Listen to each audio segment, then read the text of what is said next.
My mother rolled her eyes when I walked into the courtroom, convinced I was about to be humiliated. She and my father had sued me for millions, claiming I manipulated my grandfather into leaving me his fortune. But when the judge looked at me, he did not see the helpless daughter my parents described. He froze.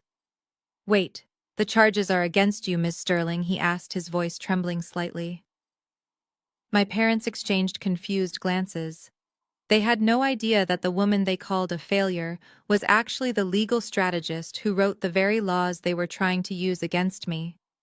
Before I tell you how I walked out of that courtroom with everything while they lost it all, let me know where you are watching from in the comments. Hit like and subscribe if you have ever had to hide your success, just to survive your toxic family.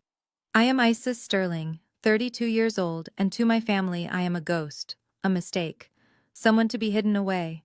But as I stepped out of my economy Uber in front of the district court, the gray clouds overhead seemed to match the storm brewing inside me. I adjusted the collar of my thrift store blazer. It was purposeful. I had plenty of designer suits hanging in my climate-controlled closet in my penthouse downtown, but today I needed to play the part. I needed them to underestimate me one last time. Just as I closed the car door, a glossy black Range Rover screeched to a halt right beside me. It was so close the side mirror nearly clipped my arm. I did not flinch. I knew exactly who it was. The window rolled down, and the smell of expensive perfume mixed with the damp air. My brother Tyson stepped out first, looking sharp in a suit that I knew cost more than his car payment. Then came my parents, Lawrence and Patricia, attempting to look like grieving royalty. And finally Courtney, my sister-in-law. Courtney stepped out of the back seat, her heels clicking loudly on the pavement. She saw me standing there near a large puddle of dirty rainwater that had gathered in the gutter. She did not walk around me. She did not ask me to move. Instead, she stomped her foot down hard, right into the center of the puddle. Dark brown sludge exploded upward, splashing all over the left side of my trousers and soaking into the fabric of my shoes. The cold water seeped through to my skin instantly. "Oops," Courtney said, but her voice held zero apology. She covered her mouth with a manicured hand, feigning shock. "Sorry, Isis, I did not see you standing there. You blend into the background so easily. But honestly, that suit is so cheap a little mud might actually improve the texture. Besides, where you are going, you will be wearing an orange jumpsuit soon enough, so it does not really matter, does it?" My mother Patricia walked up behind her. She did not ask if I was okay. She did not offer a tissue. She looked at my stained clothes with a familiar expression of disgust, the same look she used to give me when I brought home report cards with straight A's instead of becoming a cheerleader like she wanted. "Look at you." My mother sighed, shaking her head. "You are a mess, Isis. Just do us all a favor and plead guilty. Don't drag this out. Don't make us testify about how you took advantage of your grandfather's dementia. We are willing to be lenient if you just sign the assets over to Tyson and Courtney today. We might even give you enough money to buy a bus ticket out of town." I stood there feeling the cold mud dry on my leg. I looked at Courtney, who was smirking at her husband, expecting him to laugh. Tyson chuckled nervously, checking his phone. I looked at my father, who was busy adjusting his tie, refusing to make eye contact with me. They thought I was silent because I was defeated. They thought I was taking the insult because I had no power. They were wrong. I was silent because I was checking the license plate of the Range Rover they arrived in. I had memorized the fleet numbers of every rental agency in the city. "Take a good look at that car, Courtney," I thought to myself. "Enjoy the leather seats and the heated steering wheel. Because according to the rental agreement I accessed this morning, that vehicle is due back to Hertz in exactly 15 minutes. You put down the deposit with a credit card that is already over its limit." I didn't say a word. I just reached into my bag, pulled out a packet of tissues, and wiped the worst of the mud from my shoe. "See you inside," I said calmly. My voice was steady.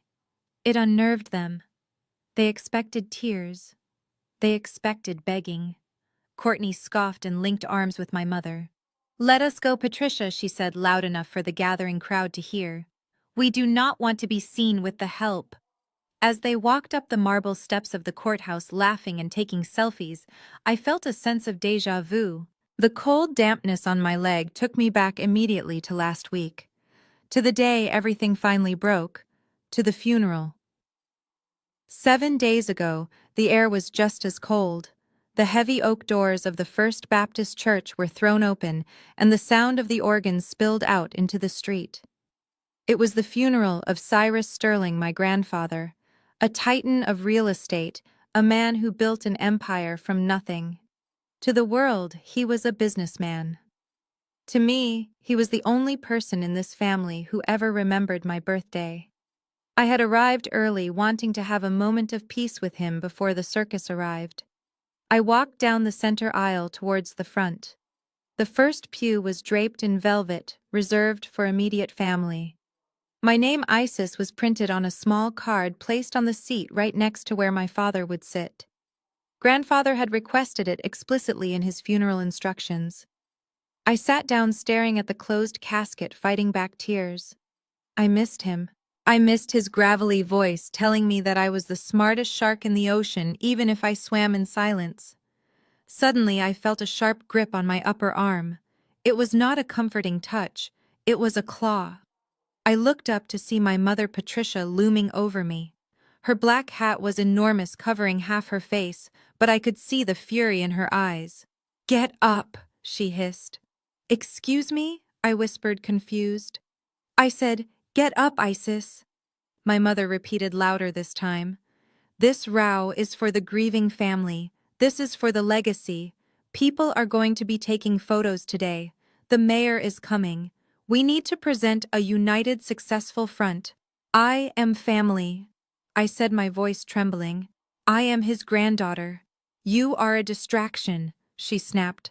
"Look at you, no makeup, hair in a simple bun, wearing a dress that looks like a sack. You do not fit the image, Isis. Courtney and Tyson need to sit here. They are the future of the Sterling name. You are just here."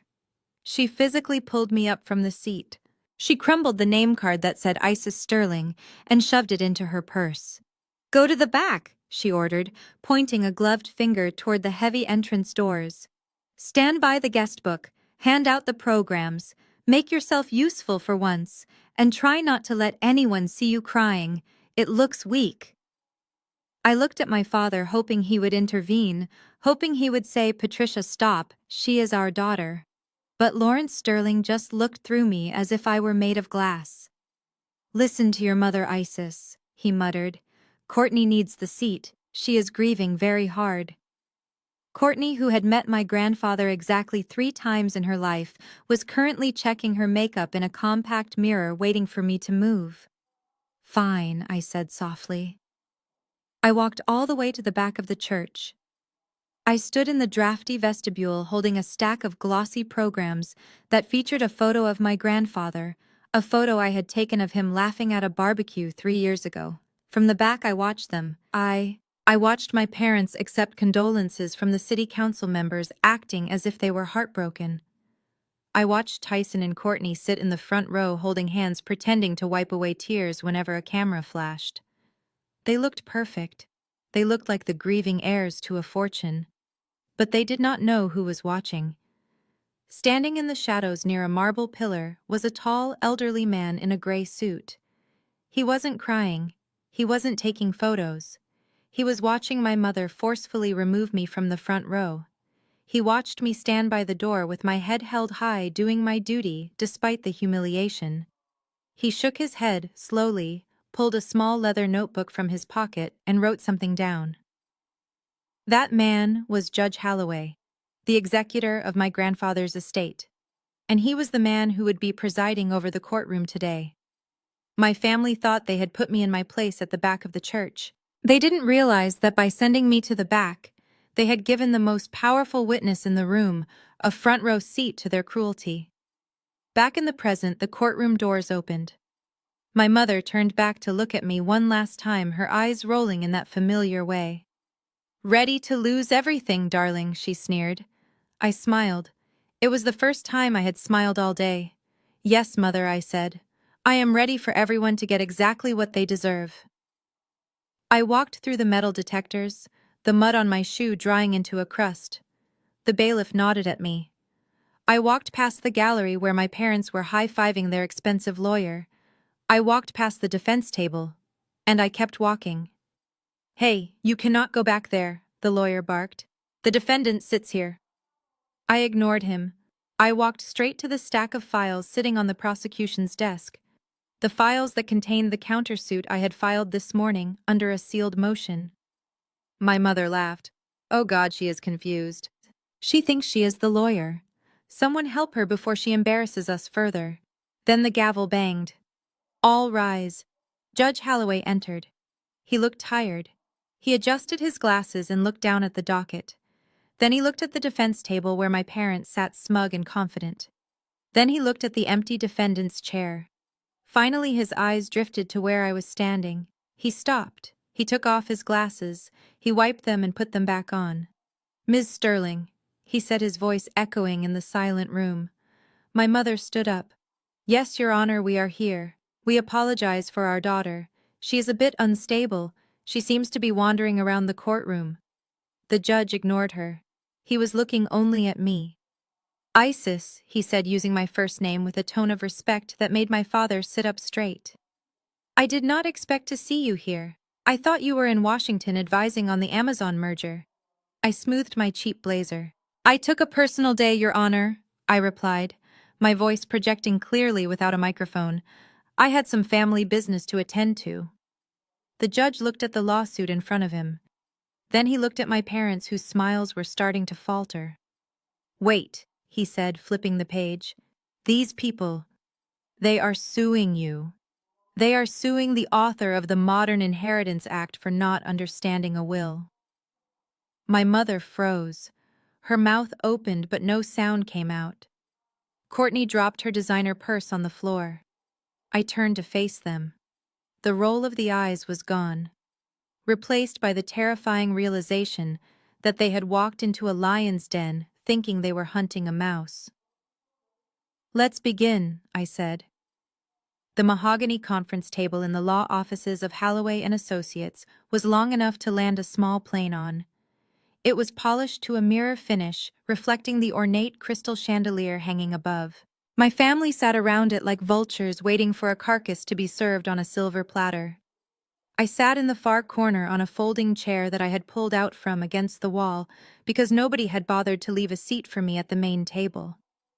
From my vantage point, I watched them. They looked like a picture from a magazine titled Delusion.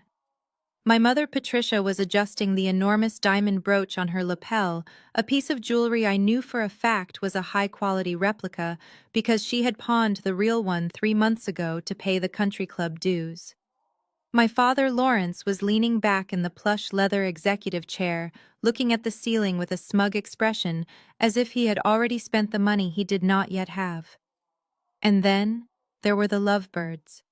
My brother Tyson and his wife Courtney. Tyson was scrolling through his iPad showing Courtney photos of yachts. His voice was too loud for the solemn environment echoing off the wood-paneled walls. "Look at this one, babe," he said, tapping the screen aggressively. "The Sunseeker, 116. It has a jacuzzi on the flybridge and 5 staterooms. We could dock it in Miami for the winter and bring it up to the vineyard for the summer. What do you think?" Courtney wrinkled her nose, pushing a strand of her blonde hair behind her ear. She glanced at the price tag listed on the screen. 12 million. "That is decent," she said with a shrug that made my blood boil. "But Tyson, do we really want something used? I mean, think about who might have slept in those staterooms." "Gross. Maybe we should commission a custom build. Once the money hits the account, we can put down a deposit for something Italian. Maybe a Benetti." Tyson nodded vigorously, as if she had just solved a complex physics equation. "You are right, babe. Custom is better. We deserve custom. Grandfather would have wanted us to have the best right."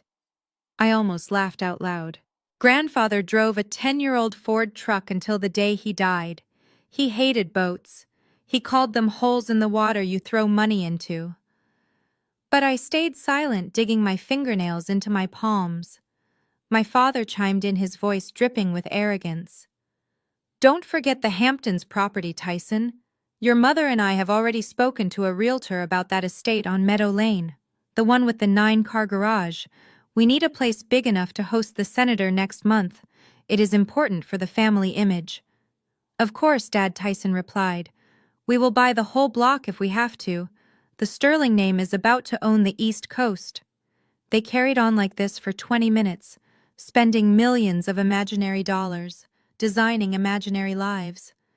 They did not mention my grandfather once. Not a single memory. Not a single word of sadness about the man who had built the empire they were so eager to cannibalize. Suddenly, my mother turned in her chair. She snapped her fingers. The sound was sharp like a whip crack in the room. Isis, she called out, not even looking at me directly. Yes, Mother, I replied, keeping my voice neutral. My throat is parched, she said, waving her hand toward the sideboard, where a silver pitcher of water and a coffee service had been set up. Pour me a glass of water, sparkling, no ice, and make your father a coffee. Black, 2 sugars. Hurry up, we don't have all day. I paused. There was a paralegal standing right outside the door who would have happily served them. But this wasn't about thirst. This was about hierarchy. This was about reminding me that in their world, I was the help. I stood up slowly. The folding chair scraped against the floor and Courtney giggled. Careful, Isis, she sneered. Don't scratch the floor. You can't afford to fix it. I walked over to the sideboard. My hands were shaking not from fear, but from the effort it took not to throw the pitcher of water across the room. I poured the sparkling water. I listened to the fizz of the bubbles. I poured the coffee. I counted the sugar cubes. 1, 2. I walked around the table, placing the water in front of my mother and the coffee in front of my father. They did not say thank you. They did not even pause their conversation about beachfront property taxes. I was invisible. A ghost in a cheap suit serving the kings and queens of nothing. While you are up, Isis, Tyson said without looking away from his iPad, throw this wrapper away for me. He tossed a granola bar wrapper onto the table in front of me. I stared at the wrapper. Then I stared at him. For a second, the air in the room grew heavy. I wanted to scream. I wanted to tell them that the Hamptons estate was already sold last week. I wanted to tell them that the bank was preparing to repossess Tyson's current car tomorrow morning. I wanted to tell them that I was the one paying the lease on the very office we were sitting in. But I didn't. I picked up the wrapper. Sure, Tyson, I said softly. I walked back to my corner and sat down just as the heavy double doors opened. Mr. Halloway entered the room. He was a man of small stature but immense presence. He carried a thick leather portfolio under his arm. He did not smile. He walked to the head of the table and sat down. He placed the portfolio on the mahogany surface and adjusted his wire-rimmed glasses. My father sat up straighter, buttoning his jacket. Mr. Halloway, good to see you. Let's get this formality over with. We have a realtor waiting for us at 2. Mr. Halloway looked at my father over the rim of his glasses. His expression was unreadable. He did not open the portfolio immediately. Instead, he looked around the room. His eyes lingered on Tyson, then on Courtney, then on my mother. Finally, his gaze landed on me in the corner. Ms. Sterling, he said, nodding to me. Would you like a chair at the table? Oh, she is fine back there, Mr. Halloway, my mother interrupted quickly, laughing nervously. Isis prefers the background. She gets anxious in the spotlight. Please proceed. Mr. Halloway pursed his lips. He looked like he wanted to argue, but he caught my eye. I gave a microscopic shake of my head. Let them dig their grave, I thought. Very well, Mr. Halloway said. He reached for the portfolio. The sound of the leather sliding across the wood was the only sound in the room. He reached into his pocket and pulled out a letter opener. With a swift, precise movement, he sliced open the red wax seal on the heavy cream envelope. My family leaned forward. The greed in their eyes was so potent, it was almost palpable. Tyson stopped chewing his gum. Courtney held her breath, gripping her designer bag. My father was practically vibrating. Mr. Halloway unfolded the document. He smoothed it out on the table. He took a sip of water. He began to read. I, Cyrus Benjamin Sterling, being of sound mind and body, do hereby declare this to be my last will and testament. He paused. The total value of the Sterling estate, including all real estate holdings, liquid assets, offshore accounts, and intellectual property, has been audited and verified as of this morning. My mother grabbed my father's hand. Courtney looked at Tyson with wide, hungry eyes. The value, Mr. Halloway continued, his voice steady and calm, is $320 million. $320 million. The number hung in the air. A gasp went around the table. My mother let out a small sob of joy. Tyson pumped his fist in the air, whispering, "Yes, yes, yes." Courtney looked like she was about to faint from ecstasy. They were already spending it. They were already living in the mansion. They were already laughing at the world from the deck of their yacht. They did not hear the next breath Mr. Halloway took. They did not see the way his eyes shifted to me one last time, filled with a mix of sorrow and justice. They were too blinded by the light of the gold to see the cliff they were standing on. Mr. Halloway cleared his throat loudly, cutting through their celebration. "And the distribution of said assets is as follows," he read. The room went silent again. The drop was coming, and I was the only one wearing a parachute. Mr. Halloway did not look up from the document. He let the figure of $320 million hang in the air for a moment longer. It was a beautiful number, a number that could change lives, a number that my family believed belonged to them by divine right. He cleared his throat and continued reading. "To my son Lawrence and his wife Patricia." My parents straightened up. My mother Patricia smoothed her skirt, ready to accept her fortune. My father Lawrence practically licked his lips. Mr. Halloway read in a monotone voice. "I leave my collection of vintage postage stamps stored in the attic of the old estate. I hope this hobby provides you with the patience you lacked while raising your children." The room went deadly silent. My father blinked. He leaned forward, his face contorted in confusion. "Excuse me," Lawrence stammered. "Did you say stamps, like for mailing letters?" Mr. Halloway nodded once. "Correct. The estimated value is approximately $500. My mother let out a strangled noise like a dying cat. $500. Are you insane? We are talking about a multi-million-dollar estate. Skip to the real assets, Halloway. Stop playing games." Mr. Halloway ignored her. He looked at my brother. "To my grandson Tyson." Tyson grinned, rubbing his hands together. "Finally. Here comes the yacht." He looked at Courtney and winked. "I leave my lucky 1998 penny which I found on the sidewalk the day you were born." Mr. Halloway reached into his pocket and pulled out a small Ziploc bag containing a single dirty copper coin. He slid it across the polished mahogany table. It stopped right in front of Tyson. "I hope this penny brings you the luck you will need, since you have never learned the value of hard work." Mr. Halloway finished reading. Tyson stared at the penny. His face turned a deep, violent shade of red. The veins in his neck began to bulge. "Is this a joke?" Tyson whispered, his voice trembling with rage. "A penny, a literal penny." Mr. Halloway looked over his glasses. "It is not a joke, it is a bequest." And finally Mr. Halloway said, turning the page, "To my granddaughter, Isis Sterling." My family froze. Their heads snapped toward me. Their eyes were wide with shock and fear. To Isis, who was the only one to sit by my bedside when the cancer took my breath. To Isis, who never asked me for a dime. To Isis, who understood that legacy is built, not bought. Mr. Halloway looked me dead in the eye and smiled a genuine, warm smile. "I leave the remainder of my estate. This includes the entirety of the Sterling Real Estate Group, all liquid cash assets, the securities portfolio, and all physical properties, including the Hamptons estate, the Manhattan penthouse, and the building we are currently sitting in. Total value approximately $320 million. For 3 seconds, there was absolute silence. It was the silence of a bomb that had landed but had not yet detonated. Then the world exploded. No, my mother screamed. It was a primal, animalistic sound. She moved faster than I had ever seen her move in my life. She launched herself out of her chair, knocking it backward onto the floor. She lunged across the corner of the table. Before I could react, her hand connected with my face.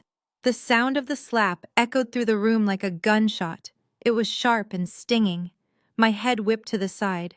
I tasted the metallic tang of blood where my tooth had cut into my inner lip. "You little witch!" my mother shrieked, grabbing my blazer with both hands and shaking me. "What did you do to him? What did you do? You poisoned his mind. You forced him to sign this. You are a thief. A dirty, ungrateful thief."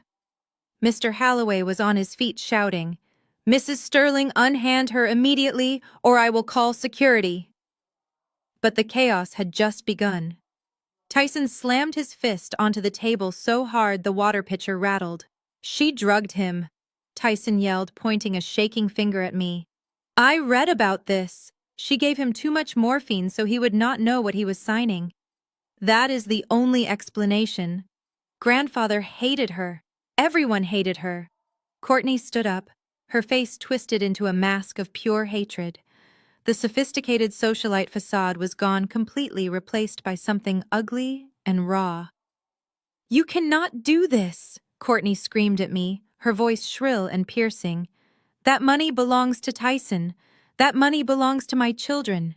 You are nothing, Isis. You are a servant. You are a low-class nobody who fetched coffee 5 minutes ago. How dare you steal from my husband?" I sat there enduring the assault. My cheek was burning. My lip was bleeding. My mother was still gripping my lapels, her nails digging into my skin. But inside, I was ice cold. I reached up and firmly removed my mother's hands from my jacket. I pushed her back, not violently, but with enough force to make her stumble. "Sit down, Patricia," I said.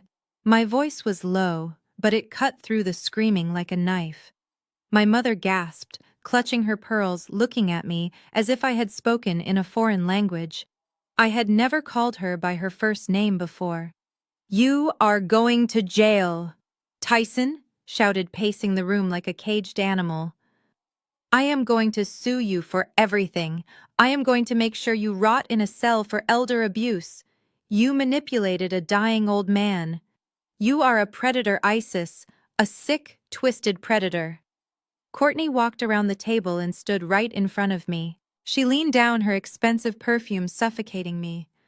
"Listen to me, you little scammer," she hissed, spit flying from her mouth.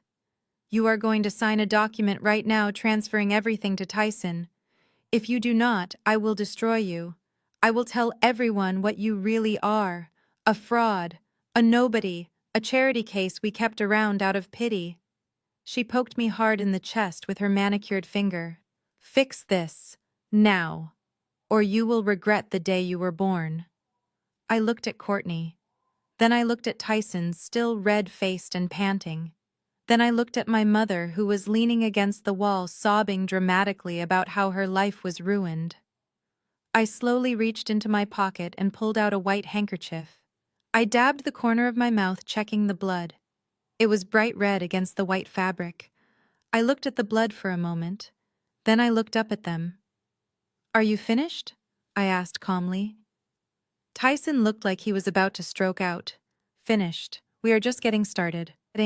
"This will is invalid. It is a fraud." I stood up. I smoothed my cheap blazer. I picked up the glass of water I had poured for myself earlier and took a slow, deliberate sip. "Mr. Halloway," I said, turning to the lawyer, "please note for the record that Patricia Sterling just assaulted the primary beneficiary of the estate." "I noted it, Ms. Sterling," Mr. Halloway said, his voice grim. "The security camera in the corner recorded it as well." I turned back to my family. "You can sue me," I said. "You can scream, you can cry, you can call me every name in the book. But there is one thing you seem to have forgotten in your hysteria." I took a step toward Courtney, forcing her to step back. "You called me a servant. You called me a nobody. But take a look around you. Look at the walls. Look at the floor. Look at the door you walked in through." I gestured to the room with a sweeping motion of my hand. I am not just the beneficiary, I am the landlord. My mother stopped crying. Tyson stopped pacing. What are you talking about, my father whispered, speaking for the first time, his face pale as a sheet. I smiled, and this time the smile did not reach my eyes. The building we are standing in, I said, my voice steady and lethal. It was part of the commercial portfolio. As of 5 minutes ago, I own this law firm's building. I own the parking garage your rental car is parked in. I own the mortgage on the house you are currently sleeping in because grandfather bought that debt from the bank 6 months ago to stop you from being foreclosed on. I leaned in close to my mother, my face inches from hers. So, mother, before you raise your hand to slap me again, I suggest you think very carefully, because you are not standing on neutral ground, you are standing in my office. And I have a very strict policy against trespassing. I turned to Mr. Halloway. Please have security escort these people out, and Mr. Halloway send them the bill for the chair my mother knocked over. I want it replaced. The drop in the room was absolute. The power had shifted, and for the first time in their lives, they were looking at me and seeing the one thing they feared most. The boss. The process server pounded on the door of my apartment at 6 in the morning. He did not knock. He hammered his fist against the wood like he was trying to break it down. I wrapped my silk robe tighter around myself and opened the door just a crack. A heavy man with a bored expression shoved a thick stack of papers into my chest. "You have been served," he grunted and walked away without looking back. I closed the door and locked it. My hands were trembling slightly, not from fear, but from the sheer audacity of what I held. I walked to my kitchen island and dropped the stack onto the marble counter with a heavy thud. The cover page stared up at me in bold black letters. Superior Court of Fulton County. Plaintiffs Lawrence and Patricia Sterling. Defendant Isis Sterling. I flipped the page and read the charges. Count 1, undue influence. Count 2, fraud. Count 3, elder abuse. I stopped reading. Elder abuse. The words felt like a physical blow. I was the one who moved into grandfather's guest room when his legs started to fail. I was the one who learned how to administer his medication because my mother said needles made her queasy. I was the one who sat up with him through the nights when the pain was so bad he could not sleep, reading him his favorite mystery novels until he finally drifted off. And now the people who had visited him a total of 4 times in 2 years were accusing me of abusing him. My phone buzzed on the counter. Then it buzzed again, and again. Within seconds, it was vibrating continuously, dancing across the marble surface like a possessed object. I picked it up. My notifications were exploding. Instagram, Twitter, Facebook, hundreds of tags, thousands of comments. I opened Instagram and saw why. At the top of my feed was a live video from Courtney. She was sitting in what looked like her living room, but I knew she had set up a ring light to make her tears glisten perfectly for the camera. She was wearing no makeup, which was a calculated move to look vulnerable. "Hey guys," she whispered into the camera, wiping away a fake tear. "I did not want to come on here today. I usually keep my family life private, but I cannot stay silent anymore. We are living through a nightmare." I watched in horror as the viewer count climbed.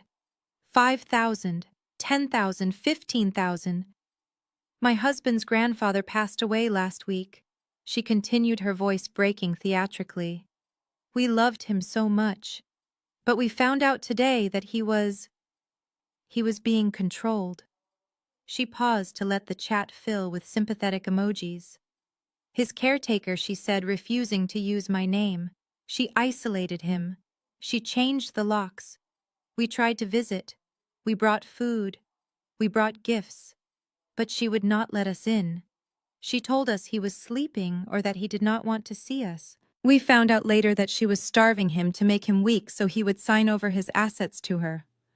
"Liar," I whispered to the empty room. The comments rolled in faster than I could read them. "What a monster. I hope she rots in jail. Post her picture, let's find her. Justice for Grandpa." Courtney leaned closer to the camera. "We are taking legal action," she said. "But the legal system is slow. We just want justice. We want to make sure she cannot hurt anyone else. If you see Isis Sterling, please tell her to do the right thing. Tell her to stop stealing from a grieving family." She ended the video. My stomach turned. She had weaponized her following. She had turned the court of public opinion against me before I even had a chance to speak. I opened my direct messages. They were filled with venom. Strangers telling me I should die. People from high school I hadn't spoken to in 10 years asking if it was true. Even a few of my colleagues from the legal association had sent tentative messages asking what was going on. My mother had shared Courtney's video with the caption, "A mother's heart breaks when she realizes she raised a monster. Pray for us." I felt a wave of nausea. This was their strategy. They knew they had no evidence. They knew the medical records would prove grandfather was well fed and cared for. They knew the security logs would show they never tried to visit. But they didn't care about the truth. They wanted to break me. They wanted to humiliate me so badly that I would settle just to make it stop. They wanted me to panic. They wanted me to call them begging for mercy. My phone buzzed again. This time it was a text message from Tyson. I opened it. It was a picture of the lawsuit cover page followed by a message. "Game over, sis. The whole city hates you. We have witnesses lined up who will say whatever we want. Courtney knows people at the local news station. By tomorrow, your face will be on every TV screen in Atlanta labeled as an abuser. Give us the money, sign the settlement, or we will make sure you never walk down the street safely again." I stared at the message. I stared at the threat. For a moment, I felt small. I felt like the little girl who was made to eat in the kitchen while the adults ate in the dining room. I felt the weight of their combined hatred pressing down on me. But then I looked over at the bookshelf in my living room, at the framed photo of me and grandfather fishing on the lake. He was laughing, his head thrown back, his eyes crinkled with joy. He had told me once, "Isis, they will try to bury you because they fear your light. When they do, remember that you are a seed, not a corpse." I took a deep breath. The nausea faded. The shaking in my hands stopped. They had made a critical error. They assumed I was reacting emotionally. They assumed I cared what strangers thought of me.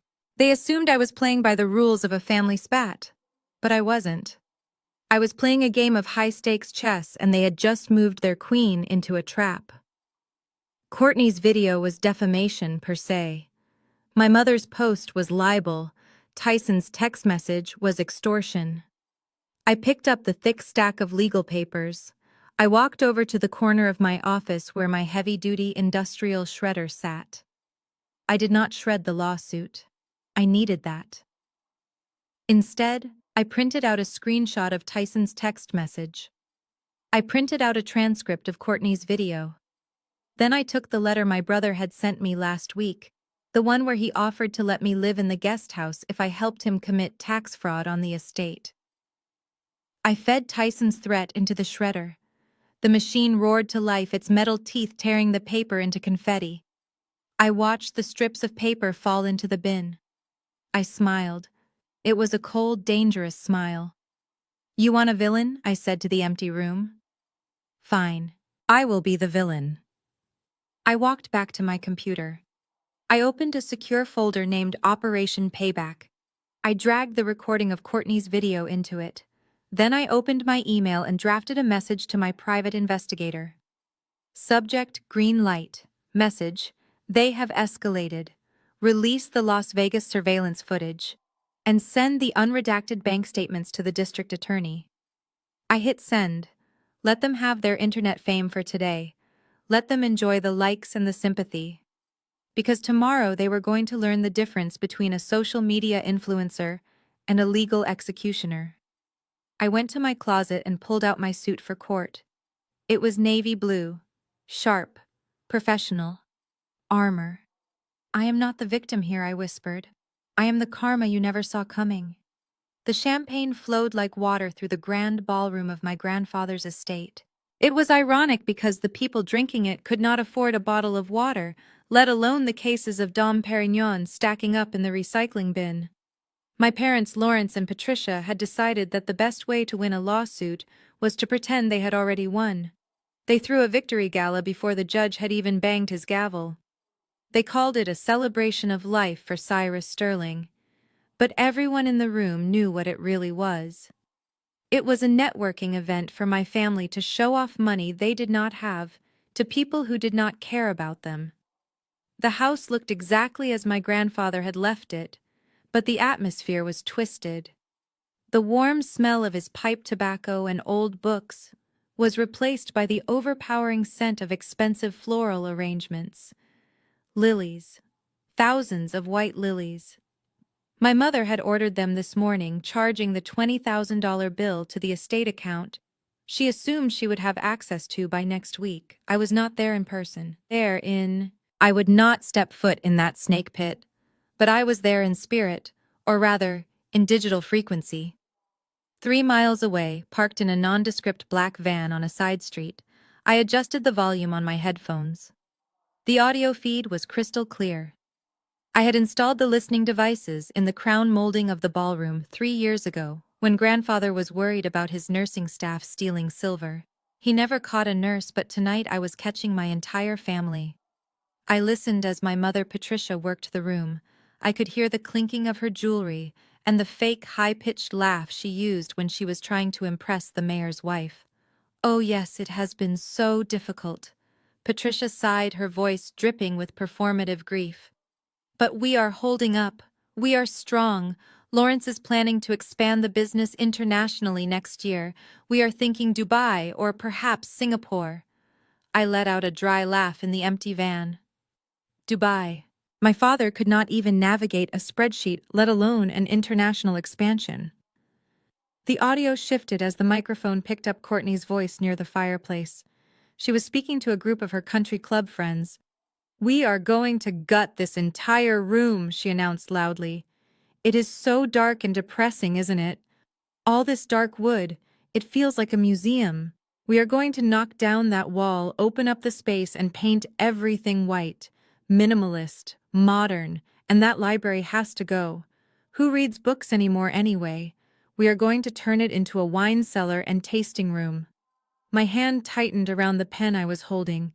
That library was my grandfather's soul. It was where he taught me to read. It was where he taught me about contracts and interest rates, and she wanted to turn it into a drinking den for her vapid friends. But the real knife to the heart came 10 minutes later. The ambient noise of the party settled down as a heavy silence fell over the room. Through the feed I heard the distinct heavy footsteps of a man with a cane. I knew immediately who it was. Arthur Vance, my grandfather's oldest business partner and one of the few men in Atlanta who had actual integrity. Lawrence Arthur's deep voice boomed. "I have been looking around for an hour. Where is Isis?" The chatter in the room stopped. I leaned forward in my chair, pressing the headphones tighter to my ears. My father cleared his throat. I could practically see him adjusting his tie, trying to look composed. "Ah, Mr. Vance," my father said smoothly. "It is good to see you. Please have a drink." "I did not come here for a drink, Lawrence," Mr. Vance replied. "I came to pay respects to my friend, and I expected to see his granddaughter here. Isis was the only one who knew how Cyrus ran things. She should be standing here receiving these guests, not you. Where is she?" There was a pause, a dangerous pause. My father had to make a choice. He could tell the truth that they were suing me, and I was currently destroying them in court. Or he could lie. Lawrence Sterling never chose the truth. "It is a difficult situation, Arthur," my father said, lowering his voice to a theatrical whisper that was designed to be heard by everyone nearby. "We did not want to make a public announcement, but since you asked, Isis is not well." "What do you mean, not well?" Mr. Vance asked. "She has been struggling for years," Lawrence lied. "Mental health issues and substance abuse. We tried to keep it private to protect her dignity. But after Cyrus died, she spiraled. She became violent, paranoid.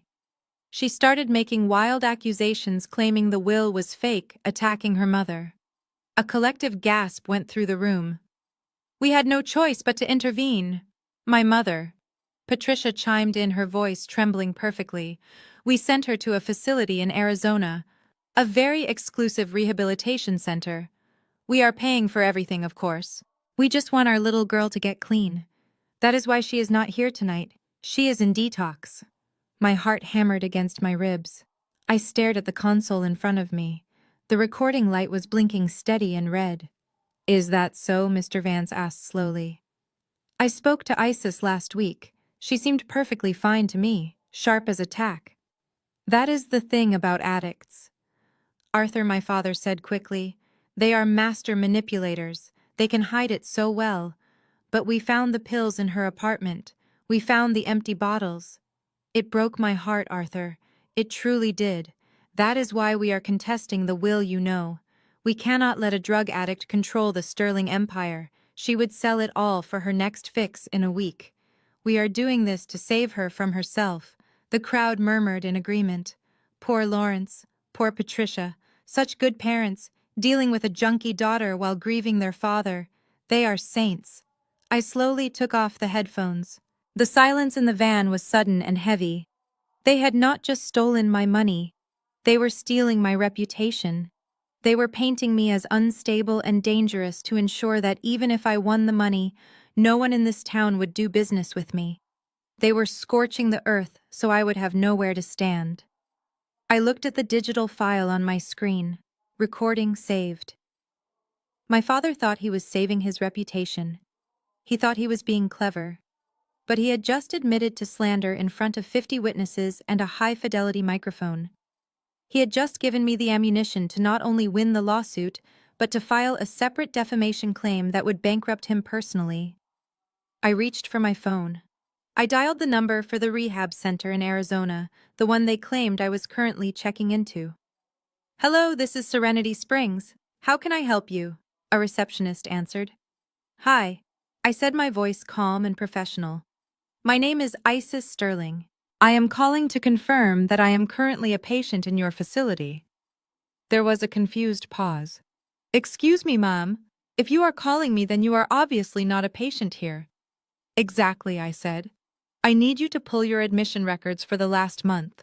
Do you have an Isis Sterling in your system? I heard typing. No, ma'am. We have never had a patient by that name. Excellent, I said. I am going to need an affidavit stating exactly that, signed by your director and notarized by tomorrow morning. My lawyer will send over the paperwork in 5 minutes. I hung up. Then I dialed my lawyer. Add a new count to the lawsuit, I said. Defamation of character and intentional infliction of emotional distress. And bring the van around to the front of the estate. Why are we going in, Isis? My lawyer asked. Because I said, checking my reflection in the rearview mirror. My father just told everyone I am in Arizona. I think it is time for a miraculous recovery. I started the engine. The headlights cut through the darkness. They were drinking my champagne. They were laughing at my expense. But the party was about to have a surprise guest. And unlike them, I wasn't coming to drink. I was coming to spill. The fluorescent lights of the Midtown law firm hummed with a low, irritating buzz that seemed to drill directly into my temples. I sat at my small gray cubicle, the one positioned right next to the bathroom door, so I could hear every flush and every hand dryer activation. To the world, and especially to my family, this cubicle was my entire life. It was the symbol of my mediocrity, the place where Isis Sterling, the family disappointment, filed papers for $18 an hour, while her brilliant brother bought yachts. But today, the office felt different. The air was thick with whispers. I saw the receptionist glancing at me over her monitor, then quickly looking away when our eyes met. I saw the junior associates huddled by the water cooler, stopping their conversation abruptly as I walked by to refill my mug. They knew. My phone on the desk did not ring. It sat there silent and ominous. But I knew exactly what was happening behind the frosted glass doors of the managing partner's office. I knew because 10 minutes ago, I had received a notification on my private encrypted server. A call had come in to the firm's main line from a number registered to Courtney Sterling. My dear sister-in-law had not wasted a single second. I imagined her voice on the other end of the line, shrill and entitled. I imagined her telling Mr. Henderson that his lowly paralegal was a predator who abused the elderly. I imagined her threatening to blast the firm on social media if they continued to employ a monster like me. She was trying to cut off my oxygen. She wanted me unemployed, desperate, and unable to afford legal counsel. She wanted to starve me out until I crawled back to them, begging for forgiveness and signing over the inheritance. The door to Mr. Henderson's office opened. "Isis," he called out. His voice was loud, too loud. It echoed through the quiet bullpen. "Can you come in here, please? Bring your things." The heads of every employee in the room snapped up. This was it. The public execution. I stood up slowly. I made sure my shoulders slumped. I let a look of panic wash over my face. I grabbed my purse, clutching it to my chest like a shield. "Yes, Mr. Henderson," I said, my voice trembling just enough to be convincing. I walked the long walk to his office, feeling the eyes of my coworkers burning into my back. I knew at least one of them was texting Courtney right now, giving her the play-by-play. I stepped into the office and Mr. Henderson closed the door. The moment the latch clicked, the dynamic in the room shifted instantly. Mr. Henderson, a man in his 60s with a receding hairline and a nervous tic in his left eye, let out a long exhale. He slumped against the door, looking like he was the one being fired. "Ms. Sterling," he whispered, wiping sweat from his forehead with a handkerchief. "Please tell me that was convincing enough. I hate yelling at you. It feels wrong." "You did perfectly, Arthur," I said, dropping the trembling act immediately. I walked over to his executive chair and sat down, crossing my legs. "Did she threaten to sue the firm?" "She did," Mr. Henderson said, pouring himself a glass of water with shaking hands. "She said that employing you was a liability. She said that the Sterling family would use their influence to destroy our reputation if we did not terminate you immediately for cause. She demanded we mark your file as ineligible for rehire." I nodded, looking at the view of the city skyline from the window. "Excellent," I said. "That is exactly what we needed. Tortious interference with a business contract. Add that to the list of charges, Arthur. She just dug her grave 10 feet deeper." Mr. Henderson looked at me with a mix of awe and terror. "Ms. Sterling, are you sure about this?" he asked. "You are the majority shareholder of this firm. You own the building. You own the holding company that pays my salary. I am technically firing my boss. If the board finds out—" "The board answers to me, Arthur," I interrupted him gently. "And you are not firing me. You are participating in a counterintelligence operation. This is chess, not checkers." I stood up and smoothed my skirt. "Now," I said, "I am going to walk out there. You are going to hand me a cardboard box. You are going to tell me to clear out my desk and leave the premises immediately. You need to sound angry, Arthur. You need to sound disgusted. Can you do that?" Mr. Henderson straightened his tie. He took a deep breath, summoning his inner actor. "I think so," he said. "Good," I said. "Make it count." Mr. Henderson opened the door, and his face transformed into a mask of righteous indignation. "I do not want to hear excuses, Mrs. Sterling," he shouted, his voice booming across the office floor. "This firm has standards. We do not employ people who take advantage of their own family. Here is a box. Pack your personal effects and get out. Security will escort you to the lobby." The silence in the bullpen was deafening. I took the cardboard box from him, my hands shaking theatrically. "But Mr. Henderson, please," I pleaded, my voice cracking. "I need this job. My rent is due next week. I didn't do what they said. Please give me a chance to explain." "Save your explanations for the judge," he spat. "You have 5 minutes." I walked back to my cubicle. I could feel the waves of schadenfreude coming from my coworkers. They were enjoying this. They were watching the fall of the quiet, weird girl who never went to happy hour. I started putting things in the box: a framed photo of my dog, a stapler, a potted succulent that was half dead. I saw Jenny, the receptionist, holding her phone up discreetly under her desk. The red recording light was on. She was live streaming this. Perfect, I thought. Go ahead, Jenny. Send it to Courtney. Let her see me broken. Let her pop another bottle of champagne thinking she has won. I sniffled loudly, wiping a fake tear from my cheek. I hugged the box to my chest and began the walk of shame toward the elevators. As I passed the break room, I heard someone whisper, "Karma is a bitch, isn't it?" I kept my head down. I stepped into the elevator, and the heavy metal doors slid shut, cutting off the whispers and the stares. As the elevator descended the 40 floors to the lobby, I watched the numbers count down. 40, 39, 38. With each floor, the slump in my shoulders disappeared. The fear in my eyes vanished. The trembling in my hands stopped. By the time the doors opened on the ground floor, I was no longer the fired paralegal. I was Isis Sterling. I walked out of the building and into the bright sunlight of the bustling street. I walked over to the nearest trash can and dumped the entire contents of the cardboard box into it. The stapler clattered against the metal. The dead plant fell with a soft thud. I didn't need a stapler. I owned the stationery supplier. A black town car pulled up to the curb. The driver, a man named Marcus who had been my grandfather's security detail for 20 years, stepped out and opened the rear door. "Good afternoon, Ms. Sterling," Marcus said. "Rough day at the office." "You have no idea, Marcus," I said, sliding into the leather seat. I closed the door, and the silence of the luxury vehicle enveloped me. I pulled out my real phone, the one with the secure satellite encryption. It rang almost immediately. I looked at the caller ID. It was the chairman of the board for Tech Corp. I answered the phone, my voice crisp and commanding. "This is Sterling, Ms. Sterling." The chairman's voice came through anxious and hurried. "We heard rumors that you were terminated from your position. Our stock dropped 2 points. Please tell me the vote is over. We have the Amazon merger documents on the table. We need your signature to authorize the acquisition.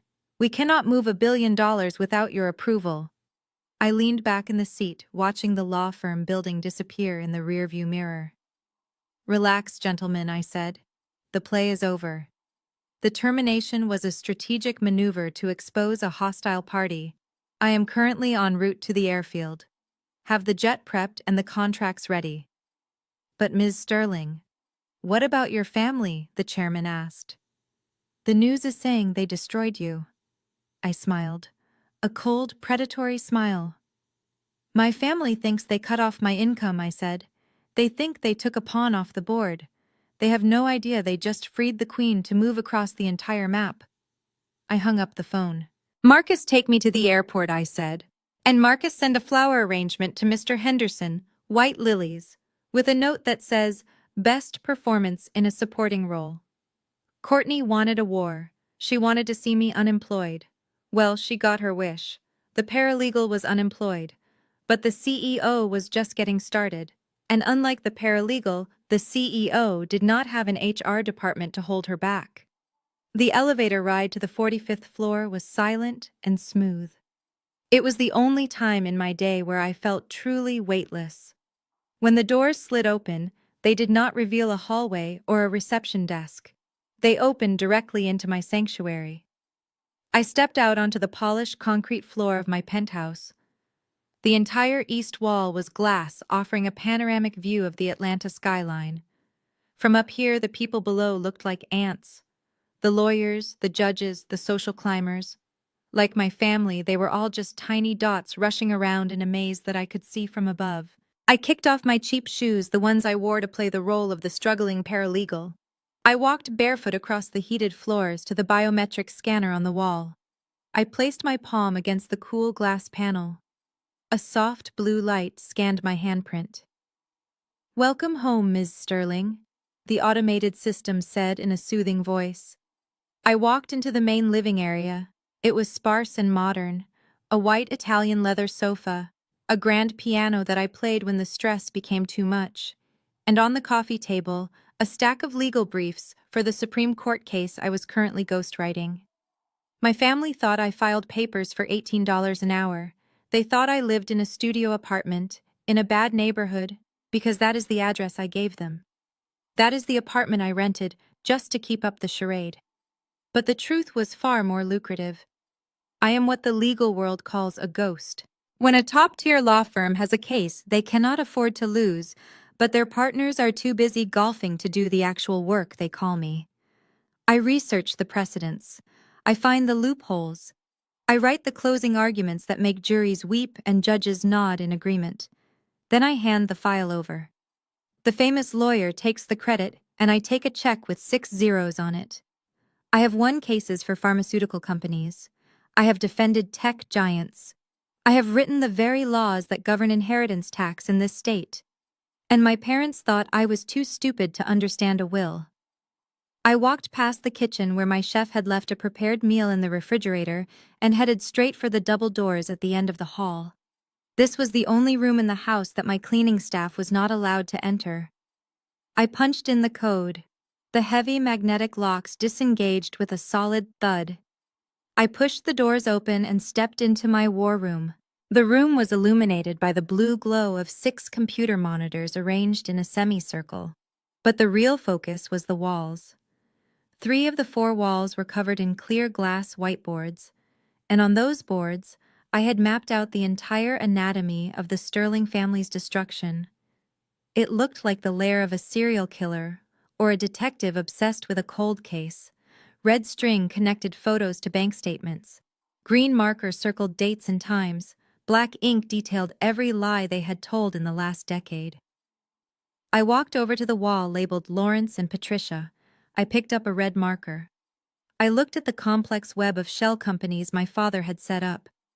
He thought he was hiding his losses. He thought moving money from one failing account to another would fool the IRS. But he was sloppy. I traced the line from the Sterling construction account to a private account in the Cayman Islands. "You are not expanding to Dubai, Dad," I whispered to the photo of my father. "You are laundering money to pay off loan sharks in Chicago." I drew a thick red line through his picture. I had enough evidence to put him away for 20 years. But I did not want him in prison yet. I wanted him to lose his reputation first. I moved to the next section. Tyson. My brother's section was pathetic. It was mostly just credit card debt and bad crypto investments. He was not a criminal mastermind. He was just a fool with a gambling problem and a wife who demanded a lifestyle he could not afford. Which brought me to the third wall, the largest wall, Courtney. I stared at the intricate diagram I had built for my sister-in-law. Courtney was smarter than the others. She came from old money, or at least the memory of it. She knew how to hide things. She ran a charity foundation called the Sterling Hope Initiative. It was supposed to raise money for underprivileged children. But as I looked at the flow of funds on my monitors, I saw a very different story. I sat down at my main computer console. I cracked my knuckles and began to type. My fingers flew across the mechanical keyboard. I accessed the back end of her foundation's bank account. I had guessed her password 3 months ago. It was her own birthday. Predictable. I pulled up the transaction history for the last 6 months. I filtered the search results. I removed all the small, legitimate donations she made to keep up appearances. I wanted to see the big withdrawals, the ones categorized as administrative expenses or travel. There were dozens of them. $5,000 for a flight, $10,000 for a hotel. But then one transaction caught my eye. It was dated exactly 7 days ago, the date my grandfather died. While I was holding grandfather's hand as he took his last breath, Courtney was supposedly at a charity gala in Nevada. That was her alibi. That was why she wasn't at the hospital. She told the family she was accepting an award on behalf of the foundation. I pulled up the credit card statement linked to that withdrawal.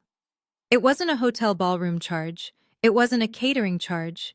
It was a direct withdrawal of $50,000. I traced the merchant ID. It was cryptic, just a series of numbers and letters. But I had software for that. I ran the code through my database. The screen processed for a few seconds, then it pinged.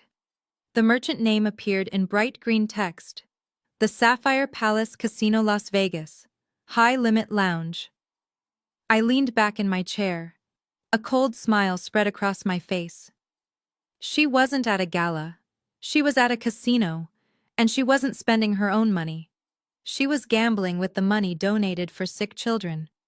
But that wasn't even the best part. I looked at the timestamp on the withdrawal. 11:42 p.m. Grandfather died at 11:45 p.m. 3 minutes. 3 minutes before the head of our family left this earth. Courtney was not praying. She was not crying. She was cashing out $50,000 of stolen charity money to place a bet. I stood up and walked to the glass wall. I found the photo of Courtney looking smug at a ribbon-cutting ceremony. I took the thickest red marker I could find. I drew a circle around her face. Then I drew a line to the words, Las Vegas. Then I wrote one word in capital letters underneath it. Checkmate. I capped the marker. The sound was loud in the quiet room. You called me a monster, Courtney, I said to the silent room. You told the world I abused him. But I have the receipts. And tomorrow, when you are sitting on that witness stand acting like a grieving saint, I am going to show the world exactly what you were doing while he died. I turned off the lights in the war room, leaving only the glow of the monitors. The red lines on the walls looked like veins, the veins of a dying beast. I walked out and locked the door. I went to my bedroom and lay down on the silk sheets. I needed to sleep. I needed to be fresh. Because tomorrow I wasn't just going to court. I was going to perform surgery. And I was going to remove the cancer from the Sterling family once and for all. The heavy oak doors of Courtroom 7 closed with a finality that echoed through the high ceilings of the chamber. The air smelled of floor wax and stale coffee mixed with the distinct sharp scent of fear. I sat alone at the defendant's table. To my left, the plaintiff's table was crowded. My parents, Lawrence and Patricia, sat there looking like the picture of grieving dignity. My brother Tyson and his wife Courtney sat directly behind them in the gallery, whispering to each other and checking their phones. And standing in front of them was their lawyer, Mr. Blackwood. He was a man who wore his billable hours on his sleeve. His suit was Italian silk, his watch was a gold Rolex, and his smile was sharp enough to cut glass. My parents had hired the most aggressive shark in Atlanta, a man known for tearing defendants apart until there was nothing left but bones. He paced back and forth in front of the jury box, his shoes clicking rhythmically on the hardwood floor. He did not look at me. To him, I was not a person. I was just another obstacle to be removed on his way to a payout. Ladies and gentlemen of the jury. Mr. Blackwood began, his voice booming with theatrical authority. We are here today to discuss a tragedy, not just the death of a beloved patriarch, Cyrus Sterling, but the second tragedy that occurred in the shadows of his declining health, the tragedy of manipulation, the tragedy of greed. He stopped and pointed a finger directly at me. That woman sitting there, he shouted. Isis Sterling. She looks innocent, doesn't she? She sits there quietly in her discount suit looking small and harmless. But do not let that fool you. For 2 years, while her family was working hard to build their legacy, she was whispering poison into the ear of a dying man. She isolated him. She barred his own son from visiting. She twisted his mind until he could no longer tell the difference between family loyalty and a predator's trap. I sat perfectly still.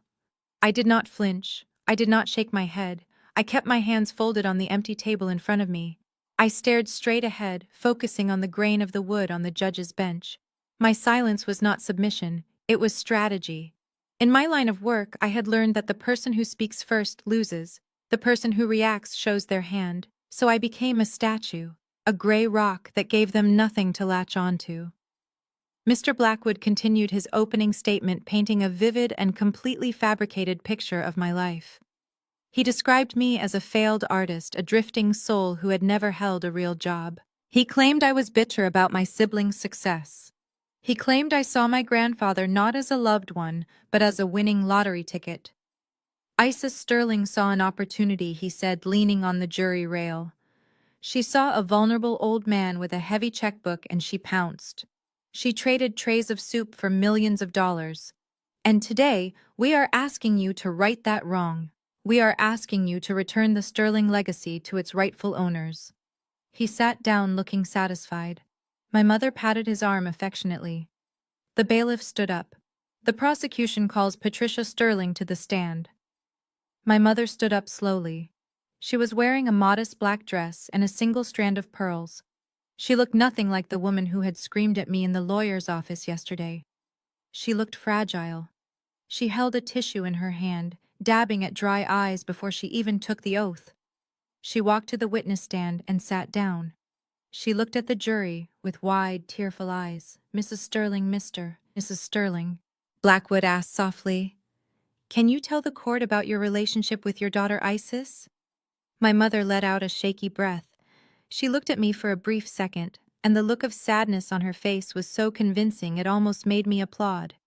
"I love my daughter," she said, her voice breaking perfectly. "I have always loved her.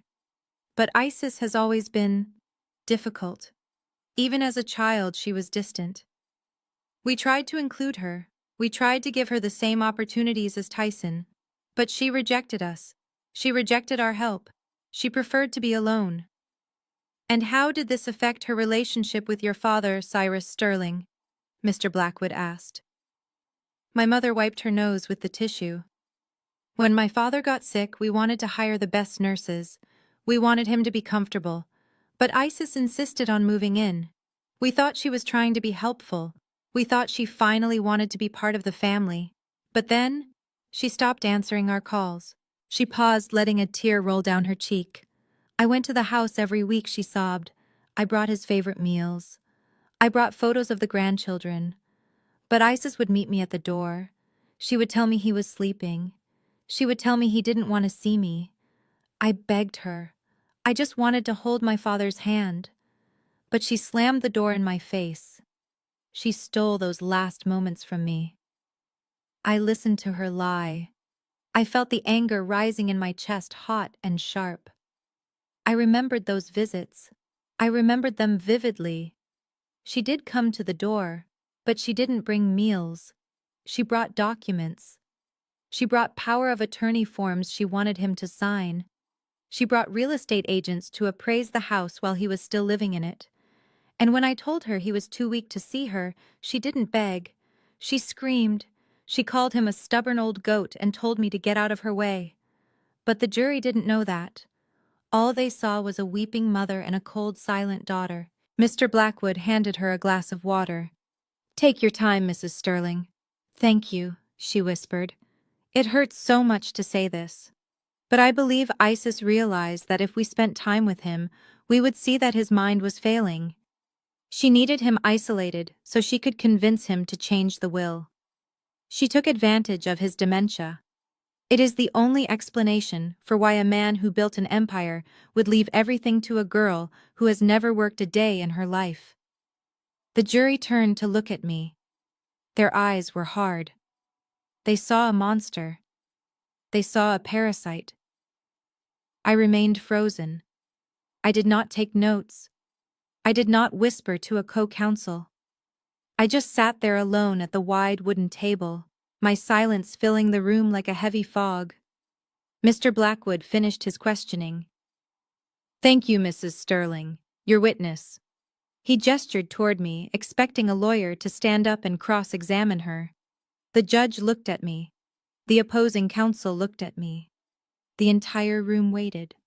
I did not move. "Sterling," the judge said, "do you wish to cross-examine the witness?" I slowly turned my head. I looked at my mother. She was staring at me with a mix of triumph and contempt. She thought she had won. She thought her performance was Oscar-worthy. "No, Your Honor," I said, my voice calm and clear. "I have no questions for the witness at this time." A murmur went through the courtroom. Mr. Blackwood smirked. He thought I was incompetent. He thought I was overwhelmed. He thought I was giving up. My mother stepped down from the witness stand. As she walked past the defense table, she slowed down just enough so that only I could hear her. She leaned in slightly, her face hidden from the judge by the angle of her body. The sad, grieving mother mask slipped for a fraction of a second, revealing the cold predator underneath. She looked at my empty table, She looked at the notepad with no writing on it. "Look at you," she whispered, her voice dripping with venom. "You look pathetic sitting there all alone. Could you not even afford a public defender, Isis? You are going to lose everything, and I am going to laugh while I watch them evict you." She straightened up, dabbed her eye with the tissue again, and walked back to her seat next to my father, who squeezed her hand in support. I watched her go. I watched the performance conclude. They thought my lack of a lawyer was a sign of poverty. They thought my silence was a sign of weakness. They didn't realize that I didn't need a lawyer because I knew the law better than anyone in this room. They didn't realize that I wasn't cross-examining her yet because I was waiting for the trap to be fully set. I looked up at the bench. I saw Judge Holloway adjusting his glasses, peering down at the docket. He looked bored. He looked ready to wrap this up. But then he picked up the case file. He opened it to the first page. And for the first time since the trial began, he actually looked at the name printed on the defendant's line. The air in the room was about to change. My mother's smirk was about to become the last happy expression she would wear for a very long time. I sat back in my chair and waited for the recognition to hit.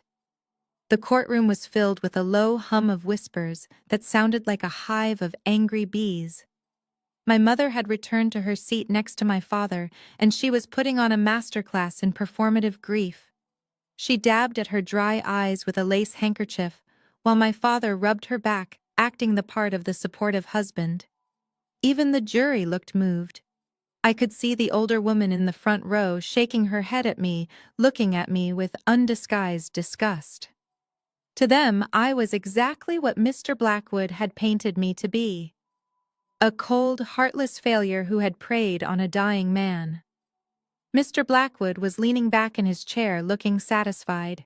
He checked his gold Rolex, probably calculating how many minutes until he could leave for his lunch reservation at the Capitol Grill. He did not even look at me. In his mind, the case was already won. He had the sympathetic witness. He had the narrative. And he had a defendant who was too broke to hire a lawyer and too stupid to cross-examine.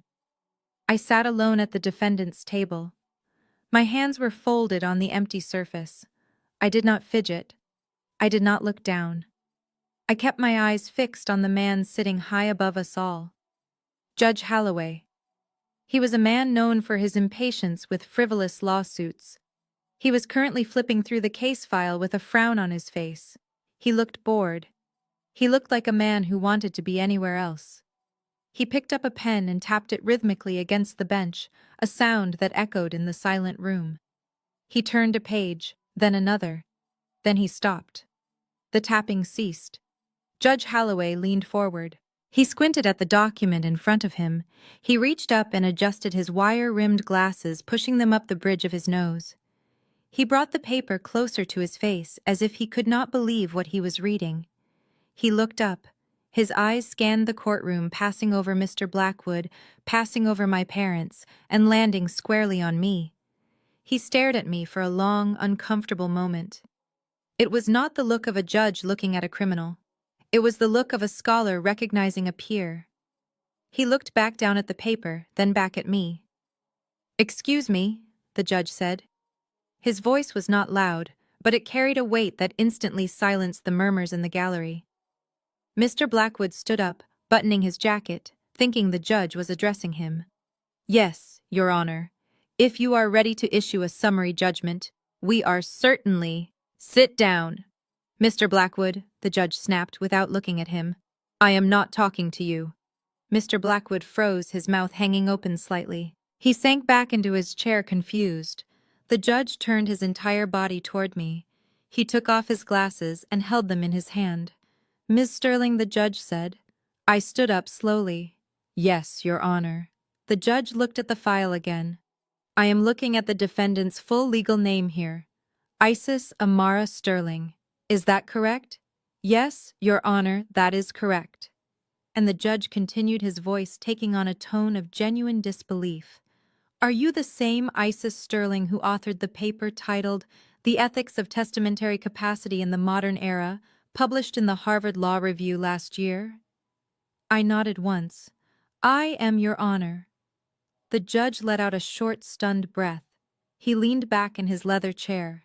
And are you the same Isis Sterling who ghost-wrote the draft legislation for the Georgia Modern Inheritance Act, the very act that this court uses as a standard for evaluating undue influence cases? The very act I used to teach my advanced probate seminar at Emory University last semester. The silence that followed was absolute. It was heavy and suffocating. Yes, Your Honor, I said, my voice steady and projecting to the back of the room. I wrote that legislation 3 years ago. For a moment nobody moved. It was as if time had stopped. Then I heard a sound. It was the sound of Mr. Blackwood dropping his expensive Mont Blanc pen onto the floor. It clattered loudly, rolling under the table. I turned slightly to look at my family. The transformation was horrific and beautiful. My mother Patricia had stopped crying. The tissue was frozen halfway to her face. Her eyes were wide, staring at me as if I had just grown a second head. She looked at my father, hoping for an explanation, but Lawrence Sterling looked like he was having a cardiac event. His face had drained of all color, leaving him a sickly shade of gray. Courtney, who had been smirking in the gallery a moment ago, now had her hand over her mouth. Her eyes darted from me to the judge, trying to process what had just happened. They had spent years calling me a failure. They had spent years telling their friends I was a receptionist or a paralegal. They had never bothered to ask what I actually did. They never bothered to Google my name. They were so blinded by their own arrogance that they didn't realize the expert on the law they were trying to use against me was the woman they were suing. Judge Holloway shook his head, letting out a dry chuckle of disbelief. "Mr. Blackwood," the judge said, turning his gaze to the plaintiff's lawyer, "do you realize that you are accusing the architect of the state's inheritance laws of not understanding how an inheritance works? You are accusing the woman who wrote the definition of undue influence of committing it. This is absurd." Mr. Blackwood stood up, knocking his chair back. He was sweating now. Visible beads of perspiration were forming on his forehead. "Your Honor, my clients were not aware. We believed she was a paralegal." "Ignorance is not a defense in my courtroom, counselor," the judge barked. He turned back to me. His expression softened. It became respectful, almost deferential. "Ms. Sterling, I must apologize. When I saw the name on the docket, I assumed it was a coincidence. I did not realize we had a legal scholar of your caliber in the room. I assume, given your background, you have elected to represent yourself pro se, not out of financial necessity, but out of competence." "That is correct, Your Honor," I replied. I felt the best use of the court's time was to handle this matter personally. The judge nodded. He looked at Mr. Blackwood with disdain. "Well then, Mrs. Sterling, since you are representing yourself and since the plaintiff has rested their initial examination of the witness, I believe you declined to cross-examine earlier. Would you like to reconsider that decision in light of these facts?" I looked at the jury. They were no longer looking at me with disgust. They were looking at me with curiosity. They were leaning forward. The narrative had flipped. I was no longer the greedy granddaughter. I was the expert. I was the authority. I looked at my mother. She was shrinking in her seat, trying to make herself invisible. She knew. In that moment, she knew she had made a fatal miscalculation. I adjusted the lapels of my navy blazer. I picked up a single sheet of paper from my table. "Yes, Your Honor," I said. "I would like to reconsider." I stepped out from behind the defense table. I walked to the center of the room. The sound of my heels on the hardwood floor was rhythmic and confident. I stopped directly in front of the witness stand. I turned to the gallery. I made eye contact with Courtney. I made eye contact with Tyson. And finally, I locked eyes with my mother. "Your Honor," I said, my voice ringing out clear and cold, "I would like to recall the witness."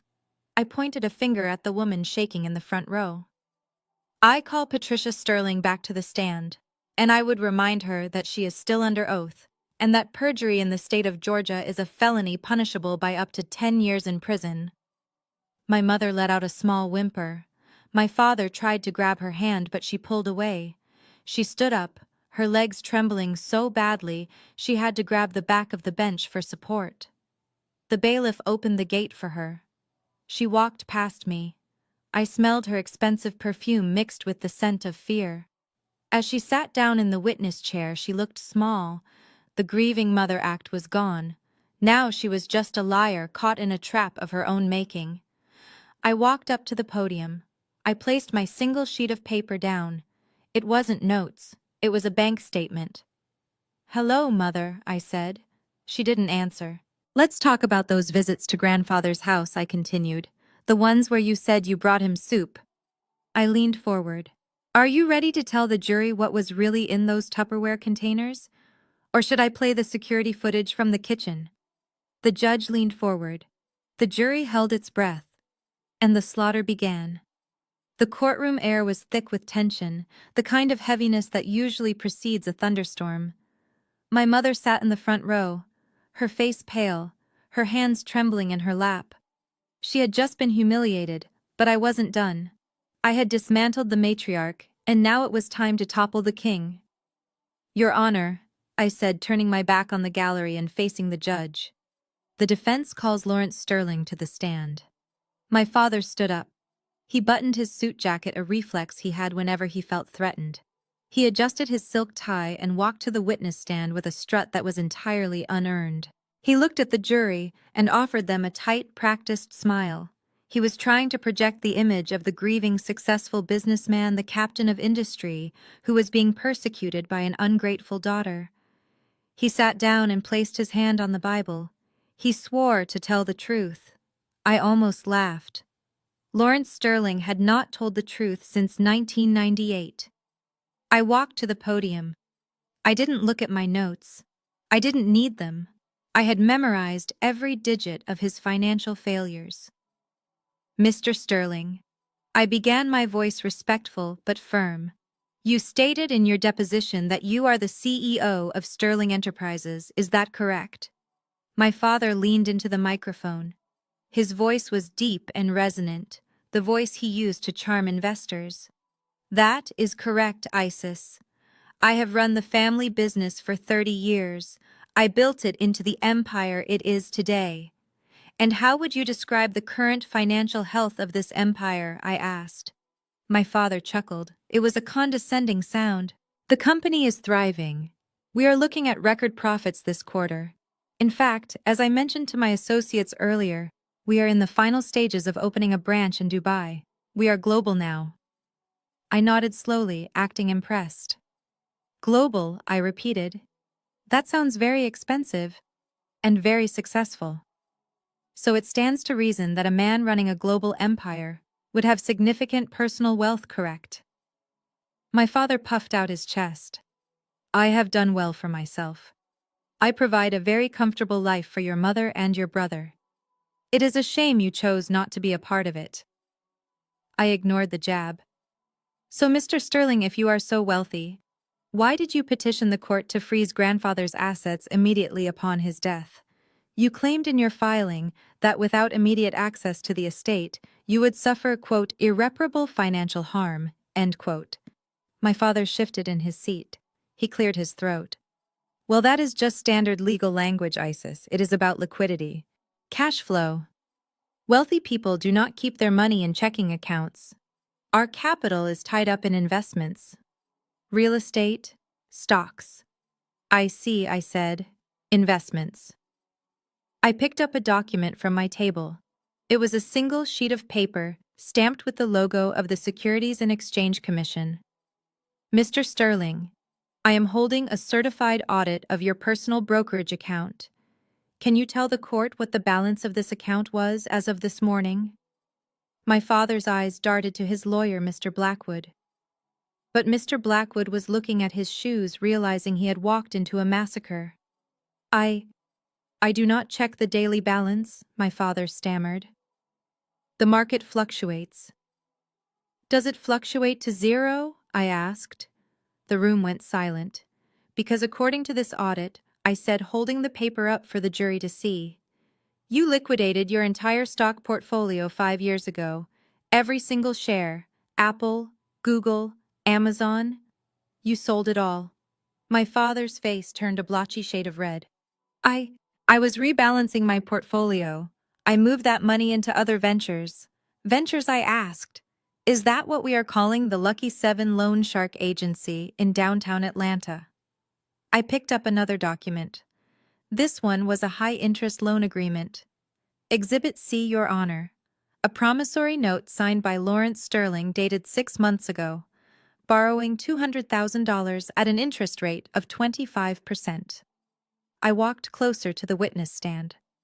Mr. Sterling, why does a global CEO need to borrow money from a predatory lender at 25% interest?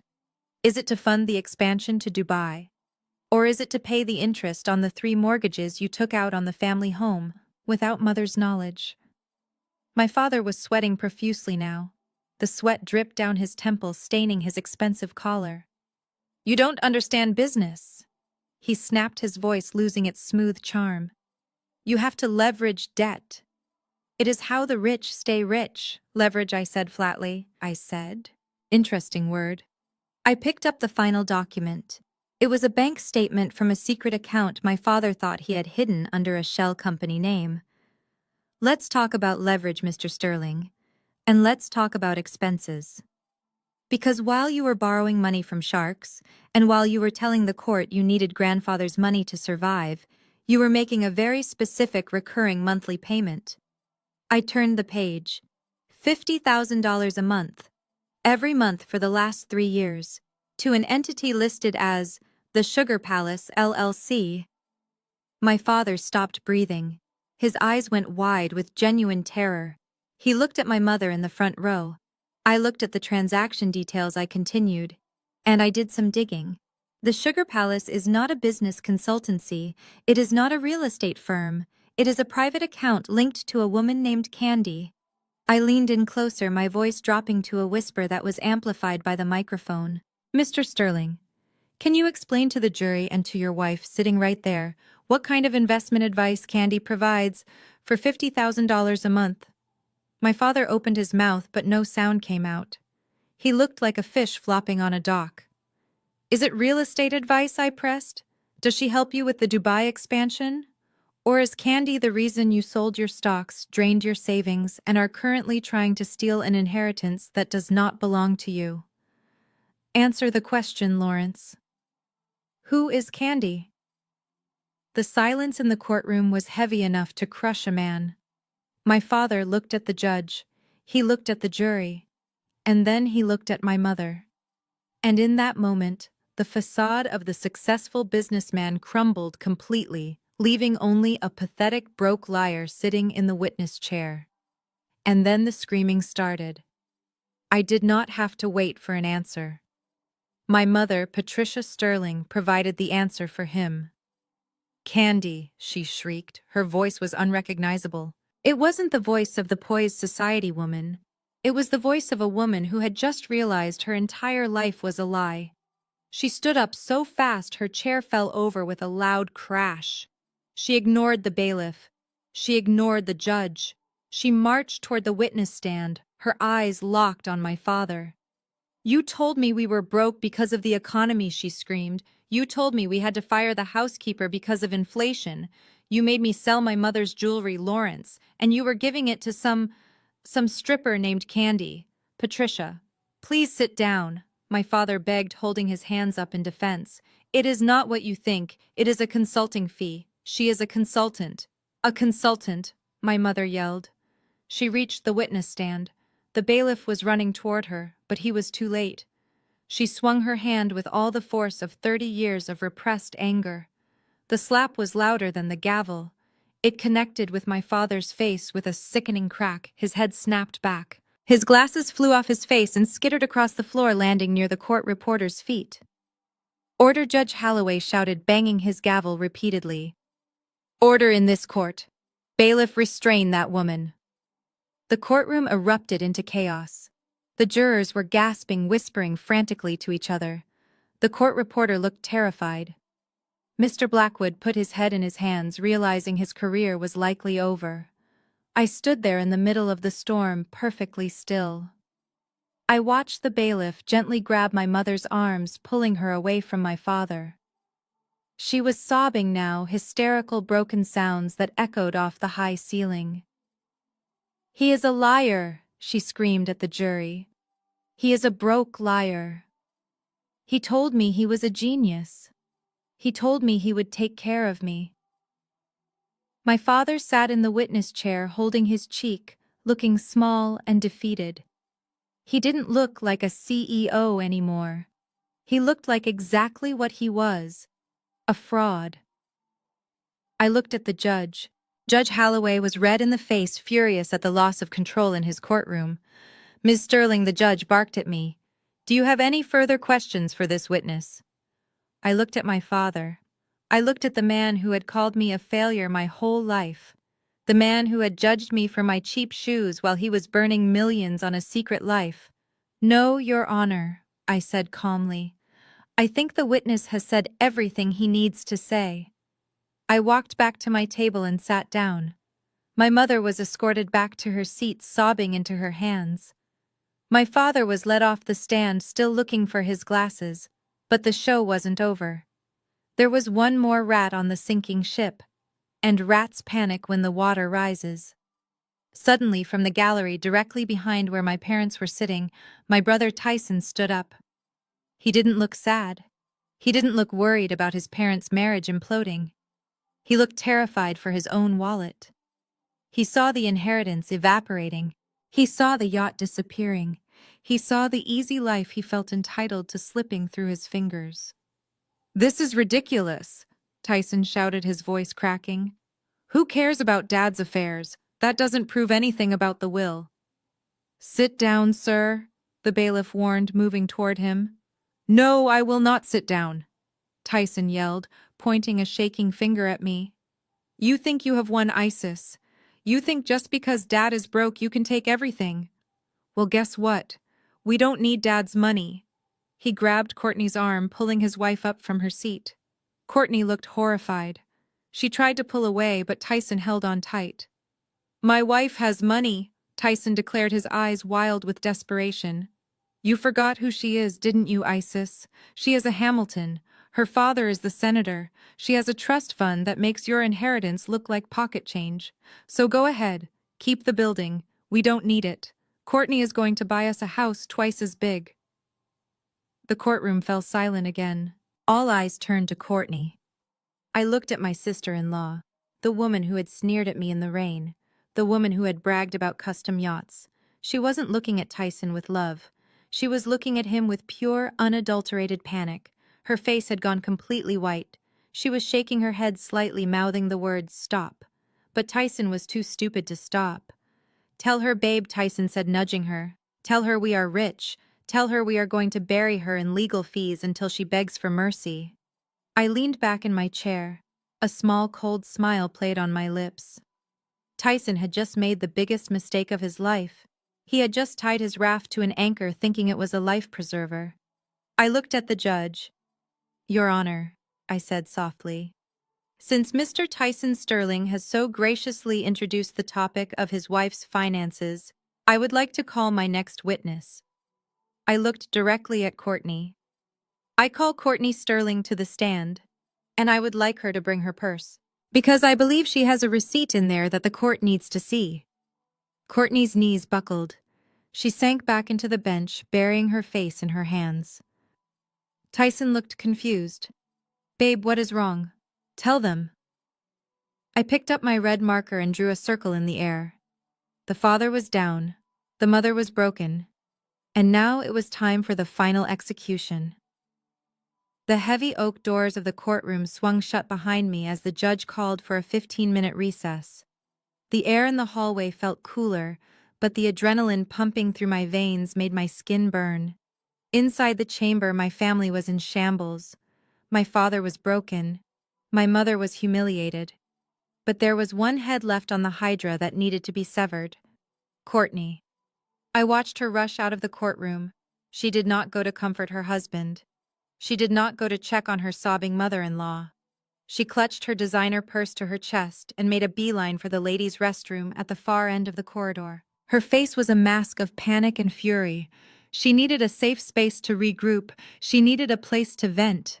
She thought the restroom was a sanctuary. She forgot that in a building this old, the ventilation ducts carry sound like a telephone wire.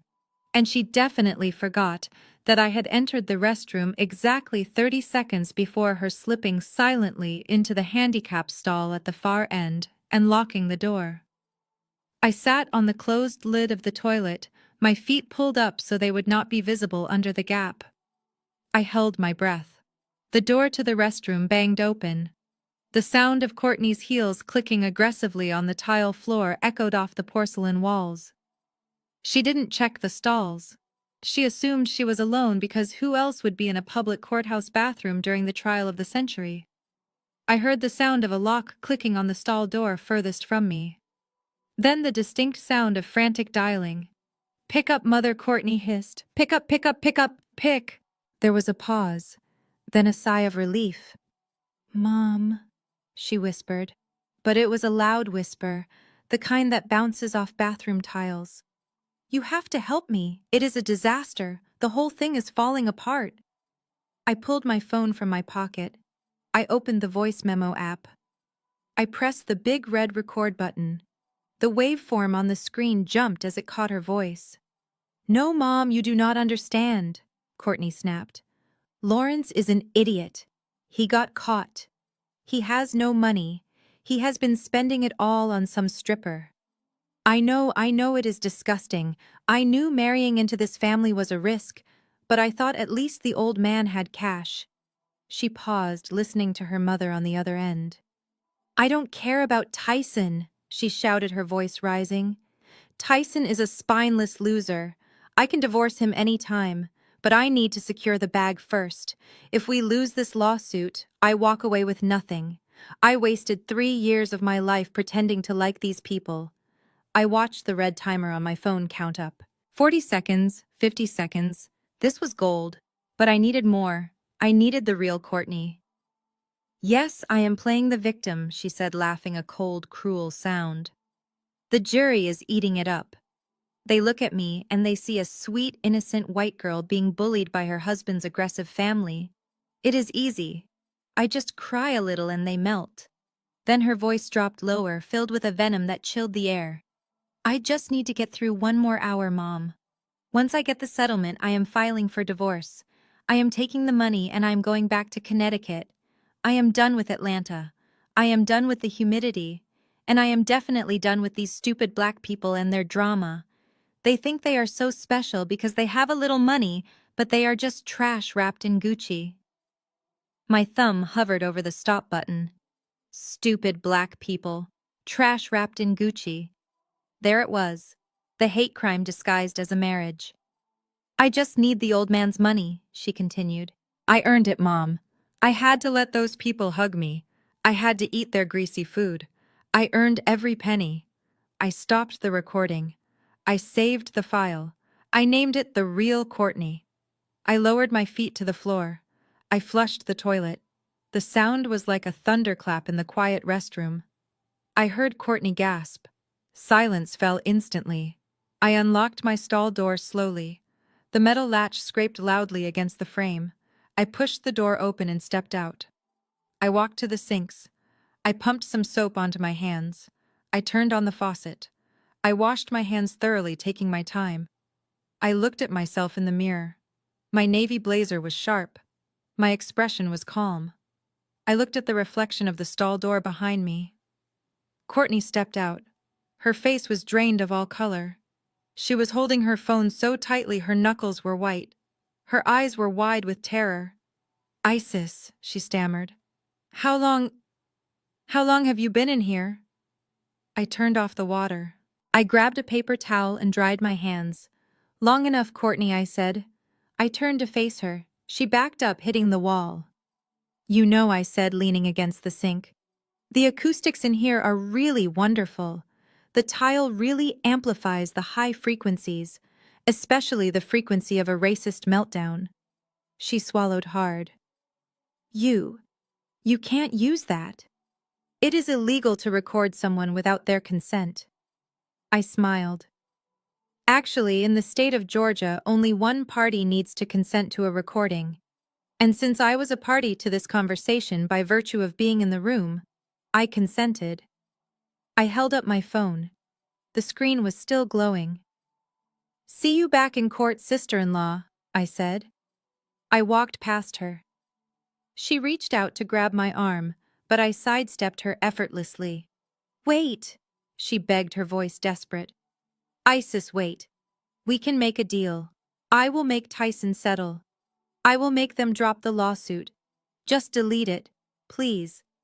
My father is a senator. This will ruin him." I stopped at the door. I looked back at her.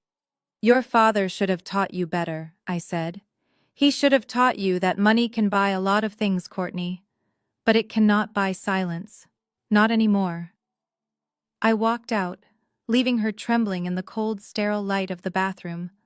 The recess was over, and so was she. The bailiff called the court to order.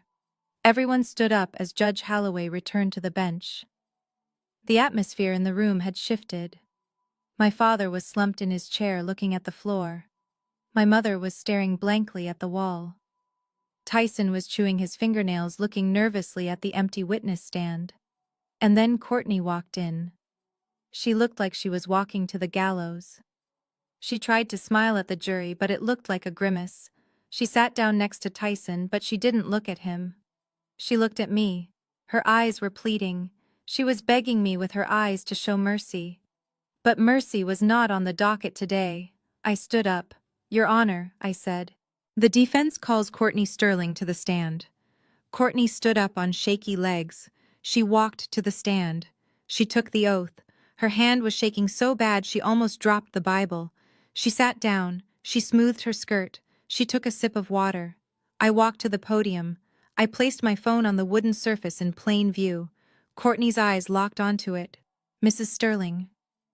I began, my voice gentle, almost kind.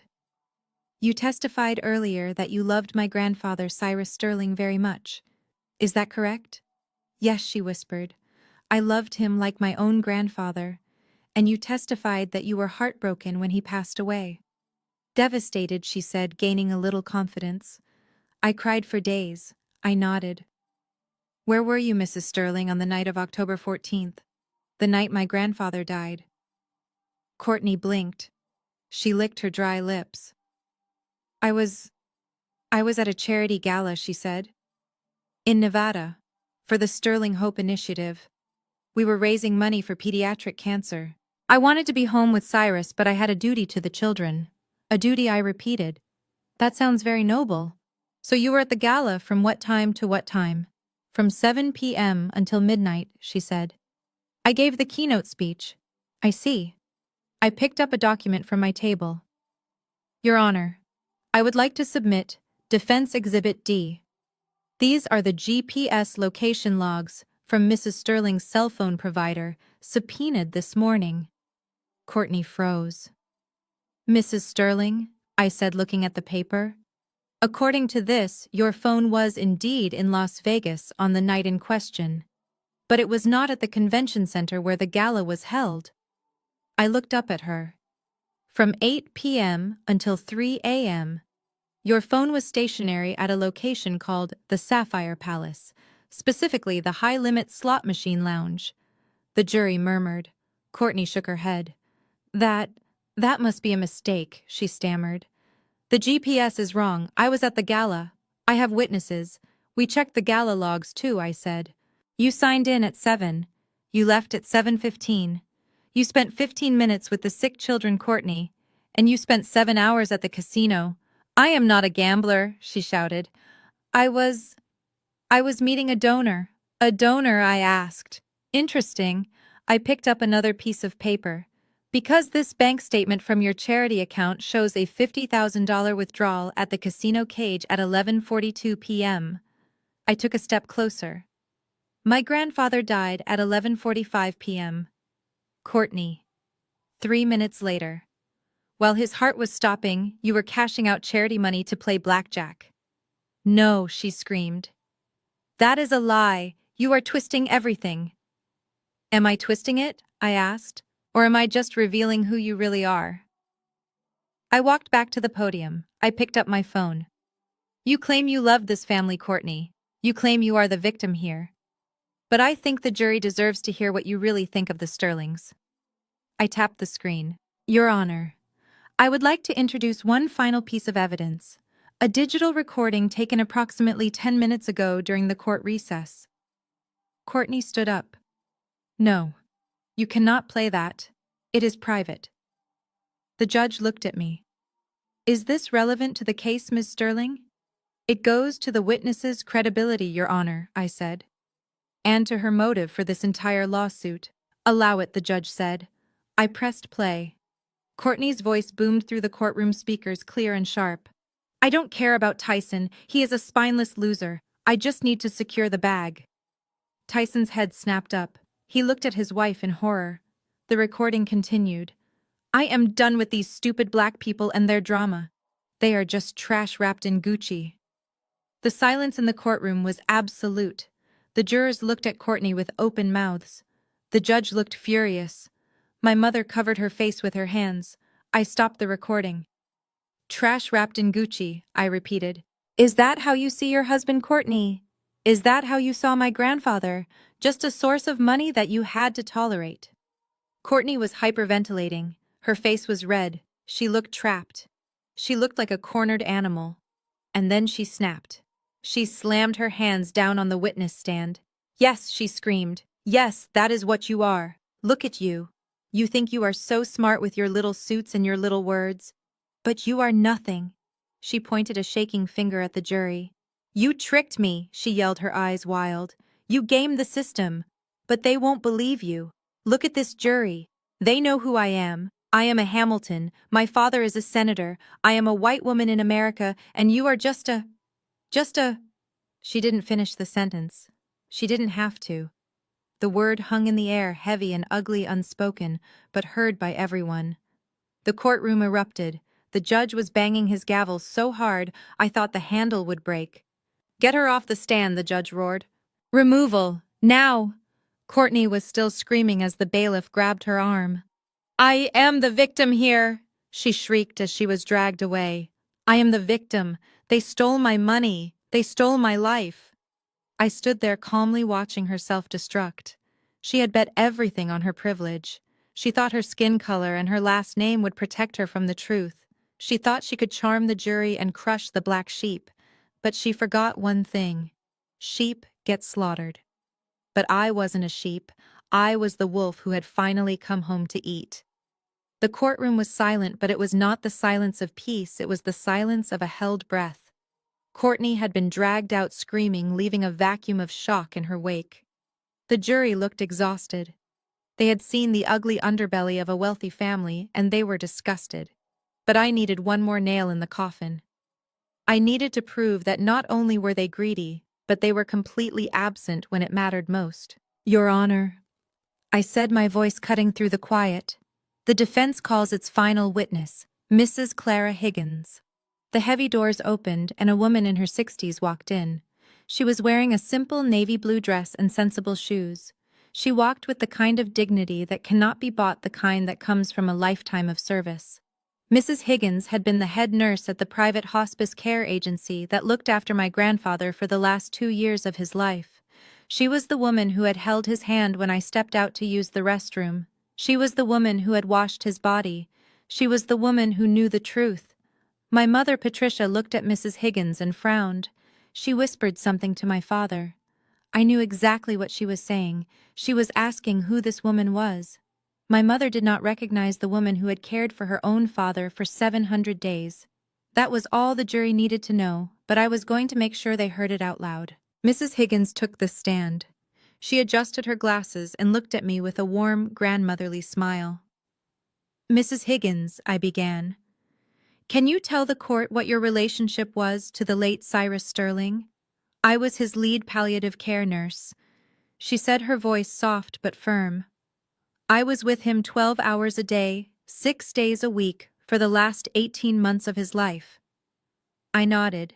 And in those 18 months, Mrs. Higgins, how often did you see the defendant, Isis Sterling? Mrs. Higgins smiled. every day.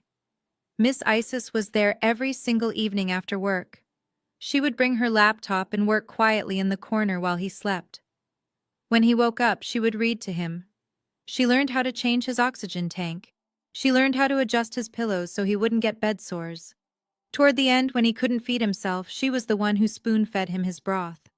She never complained. Not once. The jury looked at me. Their expressions were soft.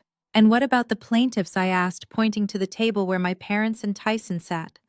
"Lawrence Sterling, Patricia Sterling, Tyson Sterling. How often did you see them?" Mrs. Higgins' expression hardened. She looked at them with profound disappointment. "I saw Mr. Lawrence and Mrs. Patricia maybe 4 times in 2 years," she said. "They would come for 15 minutes. They usually stayed in the hallway because Mrs. Patricia said the smell of the medicine made her nauseous. They never touched him. They never asked me how he was doing. They only asked if he was lucid enough to sign papers." My mother gasped. "That is a lie," she hissed. Mrs. Higgins ignored her and continued. "And the young man Tyson? I saw him once. It was about 3 weeks before Mr. Cyrus passed. Can you describe that visit?" I asked. Mrs. Higgins took a deep breath. She looked down at her hands as if the memory was painful. "He came in with his wife, the loud blonde woman who was just here. Mr. Cyrus was having a bad day. He was in a lot of pain, and he was drifting in and out of consciousness. Tyson and his wife walked right up to the bed. They didn't say hello. They pulled out their phones. They leaned over his unconscious body and took a selfie. The wife said something about needing content for her sympathy posts. Then she asked me if I could move the oxygen tube because it was ruining the aesthetic of the photo." A collective groan went through the jury box. One juror, a middle-aged man, shook his head in open disgust. "They took the photo and left," Mrs. Higgins said. "They were in the room for less than 3 minutes. Mr. Cyrus woke up right after they left and asked who had been there. I didn't have the heart to tell him it was his grandson because he didn't even say goodbye. I let that sink in. The image of Courtney and Tyson using a dying man as a prop for social media likes was more damaging than any bank statement." "Thank you, Mrs. Higgins," I said. I started to turn away, but Mrs. Higgins spoke up. "Excuse me, Miss Isis," she said. "There is one more thing." I turned back. "Yes." "Mr. Cyrus gave me something," she said, reaching into her pocket. "About 2 days before he passed, he had a moment of complete clarity. He asked me to bring him his safe box. He put something in an envelope and sealed it. He made me promise on my nursing license that I would keep it safe." She pulled out a small black object. It was a USB drive. "He told me," she said, looking directly at my parents. "He said, 'Clara, you keep this hidden. And you only bring it out if the vultures start circling. He said if they accept the will with grace, destroy this. But if they try to attack Isis, if they try to drag her name through the mud, you bring this to court.'" She held the drive out to me. "I think the vultures are circling," she said. I took the drive. It felt heavy in my hand, heavy with the weight of my grandfather's foresight. "Your Honor," I said, turning to the bench, "I would like to enter this into evidence, and I would like to request permission to play the contents of this drive for the court immediately." Mr. Blackwood jumped up. "Objection, Your Honor. We have no idea what is on that drive. It could be doctored. It could be—" "Overruled," Judge Holloway said instantly. He was leaning forward, his eyes locked on the USB drive. "The witness has testified to its chain of custody. Play it, Ms. Sterling." I walked to the court technician's desk. I handed him the drive. My parents were frozen. My father looked like he was about to vomit. My mother was gripping the edge of the table, her knuckles white. They knew. Deep down they knew that Cyrus Sterling was not a man who left loose ends. The technician plugged the drive in. The large projection screen on the wall flickered to life. The lights in the courtroom were dimmed. And then, suddenly, there he was. Grandfather. He was sitting in his favorite leather armchair in the library. He looked frail. His breathing was labored. But his eyes were sharp. They were the eyes of the man who had built a dynasty. He was looking directly into the camera lens. I stood in the dark watching him. Tears pricked my eyes. I missed him so much. But this wasn't a sentimental goodbye. This was business. The video began to play. The sound of his voice, raspy but commanding, filled the room. My parents held their breath, and the dead man began to speak. "Hello, Lawrence? Hello, Patricia. Hello, Tyson." The voice on the screen was like a ghost haunting the courtroom. My grandfather, Cyrus Sterling, looked into the camera lens with a gaze so piercing it felt like he was staring right through the screen and into the souls of the people sitting at the plaintiff's table. "If you are watching this," he said, taking a slow, wheezing breath, "it means you did exactly what I knew you would do. It means you sued ISIS." On screen, grandfather reached for a glass of water. His hand shook slightly, but he steadied it with sheer willpower. "I am making this recording on October 12th. I am of sound mind, though my body is failing me. I am recording this because I know my son. I know that Lawrence has always believed he was entitled to what he did not earn. And I know that Patricia believes appearances are more important than integrity." My mother let out a small sob, but she clamped her hand over her mouth. "You are probably in court right now." Grandfather continued, a dry smile touching his lips. "You are probably claiming that I was senile. You are probably claiming that ISIS forced me to sign the will. You are probably claiming that I was confused." He leaned forward toward the camera. "I am not confused. I have never been more clear. I chose ISIS," he said, his voice gaining strength. "Not because she asked, but because she was the only one who didn't ask. For 10 years, I watched you, Lawrence, drain the company accounts to pay for your mistresses and your gambling. I watched you, Patricia, sell the jewelry I gave your mother to fund your country club parties. I watched Tyson grow up into a man who thinks work is something other people do." Tyson shrank in his seat, trying to hide behind his father. "I gave you every chance," grandfather said. "I paid off your debts, I bought your houses, I covered your mistakes, and in return, you left me to die alone. You couldn't even be bothered to visit me unless you needed a signature on a check." The courtroom was deadly silent. The truth was landing like blows from a hammer. "But ISIS," he said, and his face softened. "ISIS was there. She didn't want my money. She wanted my company. She read to me. She listened to me. She is the only Sterling who understands what this family is supposed to mean. She is the only one worthy of the legacy." He paused. He took a deep breath, preparing for the final blow. "I knew you would sue her. I knew your greed would overpower your shame.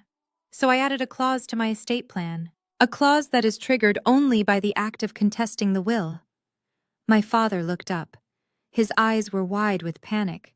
He knew about clauses. He knew what was coming. "In the original will," grandfather said, "I left a small safety net, a trust fund of $5 million to be distributed to Lawrence and Patricia solely to ensure you would not end up on the street. I did this out of pity, not love." My parents looked at each other. They didn't know about the 5 million. They had been so focused on the big pot they didn't know there was a safety net. But grandfather continued, his voice turning into cold steel. "By filing this lawsuit, by dragging ISIS into court, by trying to destroy her reputation, you have triggered the in terrorem clause, also known as the no contest clause." He held up a finger. "The penalty for contesting this will is the immediate and total forfeiture of all bequests." Grandfather smiled grimly. "That means, Lawrence, the stamps are gone. Tyson, the penny is gone. And the $5 million safety net? That is gone too. It reverts back to the main estate." He leaned back in his chair. "So congratulations. By trying to take everything you have successfully guaranteed that you get absolutely nothing. You leave this courtroom with zero. No house, no car, no trust fund. You are on your own, sink or swim."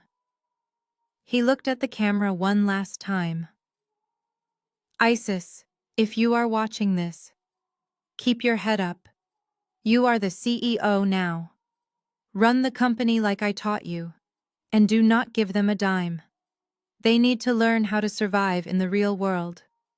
It is the only gift I have left to give them. Goodbye. The screen went black. The silence that followed was heavy, suffocating, and absolute. Then came the sound of a body hitting the floor. My father, Lawrence Sterling, had fainted.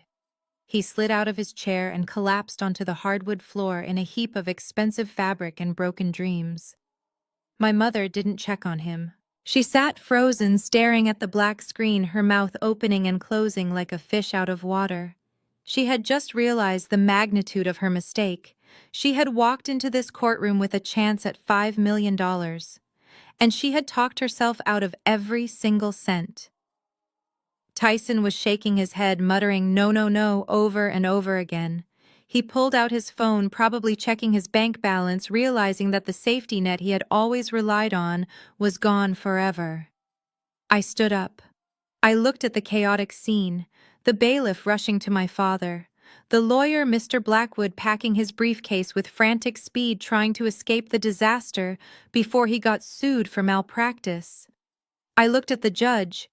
Judge Holloway looked at me. He nodded slowly. A nod of respect. A nod that said, "Game over." "Your Honor," I said, my voice calm amidst the storm. "The defense rests." There was no need for a closing argument. The ghost of Cyrus Sterling had just delivered it for me. My family had come for a war, but they had forgotten the first rule of battle. Never attack someone who holds the keys to your survival. They wanted to be victims. Well, now they were. They were victims of their own greed. I gathered my files. I didn't look back at them. I didn't need to. I knew exactly what their future looked like. And for the first time in my life, I didn't feel guilty. I felt free. The screen faded to black, but the presence of my grandfather still filled the room. Judge Holloway did not need to deliberate. He did not need to consult with his clerks. He slammed his gavel down with a force that made my mother jump in her seat. The sound echoed like a gunshot, signaling the end of the war. Case dismissed with prejudice, Judge Holloway declared, his voice leaving no room for argument. The will of Cyrus Sterling stands as written. The plaintiffs have triggered the no contest clause and have forfeited all rights to any inheritance. He looked down at my parents with pure disdain. "You came here seeking a fortune," the judge said. "You leave with nothing. Court is adjourned." My mother let out a wail that sounded like a wounded animal. My father was still on the floor, groggy and disoriented, trying to push himself up on shaking arms. But before he could even stand, the double doors at the back of the courtroom burst open. The sound was thunderous. 6 officers in dark uniforms marched in. They were not court bailiffs. Across their chests in bold yellow letters was the word FBI. The room erupted into chaos. The lead agent walked straight to the plaintiff's table. He looked down at my father, who was barely back on his feet. "Lawrence Sterling," the agent shouted over the noise. "You are under arrest for tax evasion, securities fraud, and interstate racketeering." My father blinked, his eyes unfocused. "What?" "No. That is a mistake. I am a businessman." The agent spun him around and slammed his face against the table. The sound of handcuffs ratcheting tight was the sweetest music I had ever heard. "You have the right to remain silent," the agent recited. "Though I suggest you start using it, since your own bank records have already done plenty of talking." My mother screamed, lunging for her husband, but a female officer blocked her path. "Do not touch him, Mom," the officer warned. "Unless you want to join him." But the agents were not done. 2 of them turned and headed toward the gallery, toward the section where Courtney was sitting, frozen in horror. "Courtney Sterling," the second agent announced. "You are under arrest for wire fraud, embezzlement of charitable funds, and money laundering." Courtney stood up, her face twisting into a mask of ugly entitlement. "Do you know who I am?" she shrieked, backing away. "My father is Senator Hamilton. You cannot arrest me. I am a white woman. I am wealthy." The agent didn't blink. He grabbed her wrist and twisted it behind her back. "We know exactly who you are, Mrs. Sterling," he said, calm and cold. "You are the woman who stole $2 million from children with cancer to play slots in Vegas. Your father can bail you out if he wants to lose his re-election campaign." They dragged her out. She was kicking and screaming, cursing everyone in the room, calling us every slur she could think of. Her designer heels scraped against the floor, leaving black marks that matched the stain on her sole. My father was hauled out the other door, his head hanging low, the fight completely gone from his body. My mother collapsed onto a bench, sobbing into her hands, realizing she was now the wife of a felon and the mother of nothing. And then there was Tyson. My brother stood alone in the middle of the aisle. He looked at the door where his wife had been dragged out. He looked at the door where his father had been taken away. He looked at his mother, who was useless to him now. Then he looked at me. He ran toward me. He stopped at the wooden railing that separated us. His eyes were wide and wet with tears. He looked like a scared little boy. "Isis," he pleaded, reaching his hand out. "Isis, please. I didn't know. I swear I didn't know about any of it. Dad lied to me too. Courtney lied to me." I picked up my briefcase. I snapped the locks shut. Click. Click. "I am your brother, Isis," Tyson cried, his voice cracking. "You can't leave me here. They took the car. They took the house. I have nowhere to go. Please, sis, let me come home with you. Just for tonight." I looked at him. I looked at the man who had mocked my cheap shoes an hour ago. The man who had taken a selfie over our dying grandfather. I leaned in close. "You are right, Tyson," I said softly. "You have nowhere to go." I turned my back on him and started walking toward the exit. "But hey," I called out over my shoulder, "at least you still have that lucky penny. Try not to spend it all in one place." The heavy double doors of the courtroom swung open, and I stepped out into the blinding flash of cameras. The rain had finally stopped, leaving the air crisp and clean. It was a stark contrast to the morning, when I had arrived in the mud and the gloom. I stood at the top of the marble stairs, the same stairs where Courtney had splashed dirt on my shoes just hours ago. But now I wasn't the defendant, I wasn't the victim, I was the victor. Behind me, the chaotic scene was spilling out of the building. I could hear the shouting. I could hear the unmistakable sound of reporters shouting questions. My mother, Patricia, came stumbling out of the doors. She looked like a ghost. Her designer dress was rumpled. Her mascara was running down her face in long black streaks. She wasn't walking with the grace of a socialite anymore. She was staggering under the weight of her new reality. Tyson was right behind her, looking around frantically, as if he expected a magical rescue helicopter to descend and save him from homelessness. They saw me standing there. They saw the calm in my posture. And for the first time in their lives, they realized that I was the only lifeline they had left. Patricia ran to me. She didn't care about the cameras. She didn't care about the people watching. She threw herself at my feet. She actually fell to her knees on the cold, hard concrete. She grabbed the hem of my pants, the same pants she had sneered at earlier. "Isis," she sobbed. "Isis, please. We are your family. You cannot leave us like this. Your father is going to jail. Courtney is gone. We have nothing. You have millions now. You have the company. Just give us a little bit. Just enough to survive. We raised you. We fed you. Does that mean nothing to you?" Tyson ran down the stairs and stood next to her. He didn't kneel, but he looked broken. "Come on, Isis," he said, his voice trembling. "You made your point. You won. Now stop this. We are Sterlings. We stick together. Mom is on the ground. Help her up. Be the bigger person." I looked down at them. I looked at the woman who had birthed me but never loved me. I looked at the brother who had watched me drown and only offered me an anchor when he realized he was sinking too. I felt nothing. No anger, no sadness, just a profound sense of indifference. It was as if I was looking at strangers. I leaned down slightly. My voice was soft, barely a whisper, but in the silence of the moment it sounded like a thunderclap. "Mother, Do you remember what you said to me this morning right here on these steps? You told me I was the shame of this family. You told me I was a stain that needed to be hidden. My mother looked up, her eyes wide and desperate. I didn't mean it, Isis. I was just stressed. I love you. I shook my head slowly. No, mother, you meant every word. But you were wrong about one thing. I am not the stain, I am the bleach. And I just cleaned this family house from top to bottom, by removing you from it. I straightened up and pulled my leg away from her grasp. She fell forward onto the pavement, weeping into her hands.